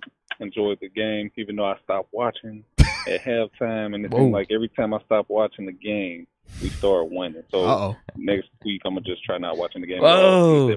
But my question is, that's a team player, though, maybe. What is up with our run defense? Like, why does it seem like every week a team with an unknown running back is just going for over 100 yards? Like, what can we do to stop stressing out all us fans and whatnot? But whatever. I'll listen in. Peace. Thanks, bro. And I like how he's in the chat. He's like, yo, that's me. LOL. Nah, shout out to you, man. Shout out. But going to the run game, because that's what he had asked, right? He said, what's up with our run game? Why does it seem like we have a little bad habit, I might say, of making not bad running backs, but sometimes just okay running backs look extremely good. Some might even say elite. It's a mix. Watching yesterday, I will say I thought effort as a whole was really good. I thought the physicality that we played with was good. Things that were happening in terms of why they were successful running the ball, I thought that at times they still were getting movement up front. Yeah. Even though we were firing off the ball, they were still winning the line of scrimmage. Offensively and defensively, they won the line of scrimmage without a doubt. I thought that we got after them defensively in the pass game. I thought that's where we really took advantage of the O-line. But when they wanted to run the ball, they were hat on hat and getting the grass. That to me was probably the biggest reason, because I thought as a whole our tackling, even though it wasn't perfect, I thought that we flew around and it was enough bodies, and that's why we prevented those back-breaking 20-plus yard runs, that X-Factor style runs, because I thought that we flew to the ball really well. But I just thought as a whole it was way too much of the falling forward, and it adds up. Like I said, man, when you talk about, man, averaging 4 or 5 yards a carry, it might not look wow, but when you just talk about the flow and how long they keep the ball and how they're able to just keep moving it, That's everything that's happening. It's the slow bleed. Like I said, it's not the headshot. It's the body blow. And that's what they were ultimately doing. So as a whole, I do think, like I said, we played well in the front seven in terms of the physicality and just the run fits, because that was also something that we really struggled with in that Vikings game. We had two guys in the same gap is never good. Okay. Not even for Earl Thomas and his brother. Like, you just never want two in the same hole. It's just not a good thing. All right. We was having too much of that in the Vikings game. This week, though, we didn't have a lot of that. This week, man, guys, why you laughing? This is the truth. This is a fact, bro. Why can you be professional? But that is the truth, man. It's like you have to be disciplined in terms of your run gaps. And I thought this week we were a lot more disciplined, but at the same time, they did get movement up front. And at times, man, we were making the tackles, we were on the, falling down, going backwards a little bit with those tackles. Obviously, we highlighted the 4th down one on that final drive as like the biggest example of that. But as a whole, yeah, like they fell for it. Yeah, but I do think they're going to continue to take a step in the right direction. Now, funny thing is this week it should be excellent against the run. Yep. But once again, it should be excellent. Kello time. Yeah. Kello and Joe Hayden. Let's go. Running game we're not as worried about this week. Let's go. We know what fish we have to fry. Yes. I'm excited. Let's go. Yes, indeed. Big time matchup. We have significant fish to fry in that I'm ready. secondary. So that's what I'm going to be looking at as well, man. Mm-hmm. Okay. So like Darius Mayo? Yeah, that's where we're at. Yep. Non-Steeler related. What's y'all take on the Detroit-Arizona game, and what do you think of the Cardinals now? I didn't see the game. I know Detroit won. They got smashed. It was like 30-12. And Murray played. Yeah. Where was it at? That shouldn't matter. Yeah, that should not matter. Come on, bro. Yeah. I did see Goff's stat line. Mm-hmm. He played a good game. Yeah. What's your take on the Cardinals? I would, how I did the whole tiers thing? Mm-hmm. I mean, they're still probably in that top 5 for the NFC. You have Packers, Bucks, Rams. Who else am I? Just Cowboys. Now I think it's starting to separate a little bit. I would trust, even though Bucks lost, 9-0 to the Saints, whatever. Yeah. I think that's just what happens in the regular season now. Bucks just get blown out by the Saints. I trust, it's probably Bucks, Packers. Are they in a tier above them? Like, in terms of who do you trust most going into the playoffs? Yeah. Out of those NFC teams? I'd probably go Bucks, Packers, Cowboys is my 3.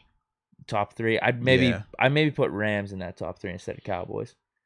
But see, I look at the Rams and the Cowboys is kind of like the same in terms of like some weeks they look really good, and then some weeks it's kind of like they're confused. And I think the Rams are on their swing back of looking really good. They are. But it wasn't like that 2 weeks ago, and that's my only thing. And with the Cowboys, it's like, all right, where are y'all at? You know what I mean? Like, I think that they're finding their little, now granted it was against the Giants, but I still think they were finding out some things about themselves because they're dealing with the Zeke situation of how often are they going to use him? What's that going to look like to save him? Tony Pollard looks like he's a little more explosive at times. Well, yeah, because Zeke's still injured, though. That's the thing. And they're still trying to play him because he still wants to play, and he still is effective. I mean, he scored yesterday as well.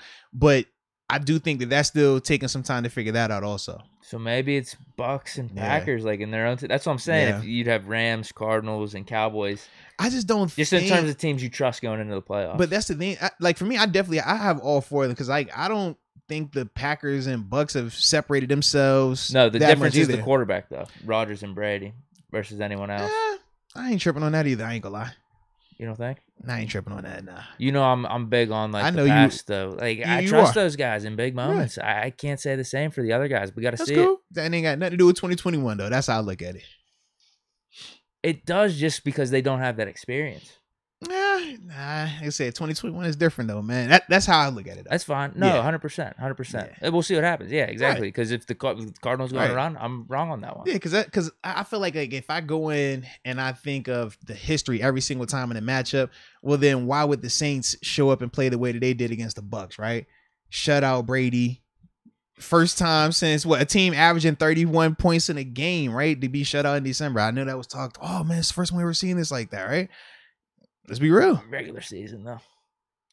What are we talking about here? It's the regular season right now. Yeah, I don't care about that. In terms of going into the playoffs, I really don't. Because if it's Bucks Saints and it's playoffs now, I would pick the Bucks because of Tom Brady. Fine, I mean, I'd give him like, and guys like him, Roger. You know what I'm talking about. Those guys the benefit of the doubt. in terms of who I trust, who I would believe to win the game. Yeah, that's completely fine. But it is based off experience, but I also think it is now because that experience does matter now in a way. Well, I look at it like this. Less and I'm pressure, know what you're doing. I look at that and I hear you, and I say, okay, Brady is the outlier because Rodgers only has 1 ring himself. Ben has 2 rings himself. All these elite guys, they're not winning them back to back to back. I mean, even Mahomes, we talked about, it's won. It's tough to win because it is the ultimate team game, but they're not going to mess it up. They're going to put their team in 100%. Ways to win the game. Yeah, that's how I view it. Right. I do agree with that part. I just don't look at it and say, oh, because of that you player, could always, they should always win. You could always have the one-off team going, right? Because we saw it with the 49ers. We saw it with the Rams. A lot. It happens a lot, man. Go to the Super Bowl, but to have the sustained success and the guy that, you know what, I don't give a shit. I trust this guy to win a game. Get me in the right position to win this. No. That's what I'm talking about. I guess we're kind of seeing eye to eye on this a little bit as we talk it through. But yeah. That's our take on the Lions-Cardinals game, I guess. And went in a different direction there. Well, I will say some people called me out on it, not everybody. But I tell you this weekend, man, I was making my cookies, right? We ended up making some cookies, right? Yeah. I didn't know we was going to post pictures of it. So, like, I had my gear on, right? Sometimes I have, like, certain attire, like I was cooking. So when I cook, I don't wear, like, my nice stuff, like my nice Steelers stuff or my nice Bills stuff. Sometimes I wear the Cardinals stuff, right? And I posted the pic, bro. I put the pic up and I got like the Cardinals. And they like, dang, Moats, like, what you doing? And I'm like, oh, damn. I missed that part. My bad. So part of me is like, I like, you know what I mean? Like, I'm glad that they lost. But, you know, I still like a little bit. Just a little bit. That's, you know. What, they gave you a chance at the end of your career? I'm reaping the benefits of that final year right now. Okay, every month on the 2nd, I get a little deposit. It hits my account, and I say, thank you, Arizona. You feel me? And the good thing, too, I'm sorry. I mean, there's images with you in Cardinals jerseys. There's nothing on the Pro Football Reference. Yeah. There's nothing there. They leave, Steelers, you know what I mean? Yeah, and they leave that out of it, and I'm good. But, you know, when he brought the Cardinals, I'm like, yeah, C red, B red. This is the last one. Joel Hernandez says Spider-Man No Way Home was amazing. It was really good. I've heard great things. No spoilers, but I'm telling you should see it for sure. Now, you know I'm going to check it out, bro. I'm definitely going to check it out. Yeah, whenever you do. I guess maybe next week you give people another week to go see it. We could talk about it or something. Yeah, I'm definitely going to check that out, man. But I'm excited about it now because I've heard everybody that's seen it's it. Sick. Yeah, they say it's dope, man. Bro. Pretty dope. That's the thing we could ask Banner tomorrow. Yeah. No Banner tomorrow. Yeah. But next week. Next week, though. Next week we'll have him. Yeah, no Banner tomorrow because I'm on dad duty, man. Me and wifey, we are volunteering at my kids' schools. And it's Christmas parties. And, you know, scheduling conflict. I can't tell them I'm not going to show up to the Christmas party as a, you know, little extra parent helper and everything like that. Because it's Zach Banner in the podcast, what would I look like as a daddy? As a dadaruski? You know what I mean? My kids be like, hey, yo, Pops, man, like, what's up? Knuckle up, bro. You think you sweet? Like, because you got a little YouTube? Like, nah, you know what I mean? So I don't want any problem with my little minions, okay? They about all that. So, yeah, that's why we won't be having that tomorrow. But we back on Wednesday, though. Don't worry. Yep. Yeah. Preview for the big game. Steelers, Chiefs. Absolutely, man. I think we're good on the chats, though. I think we are. And it's 4:23, so that means we are perfect on time, man. So shout out to all y'all, though, man. I hope y'all enjoyed the weekend. Hope y'all enjoying your victory Monday. And we will see y'all again on Wednesday. But either way, we're grateful for you. So with that being said, until next time, baby. Peace.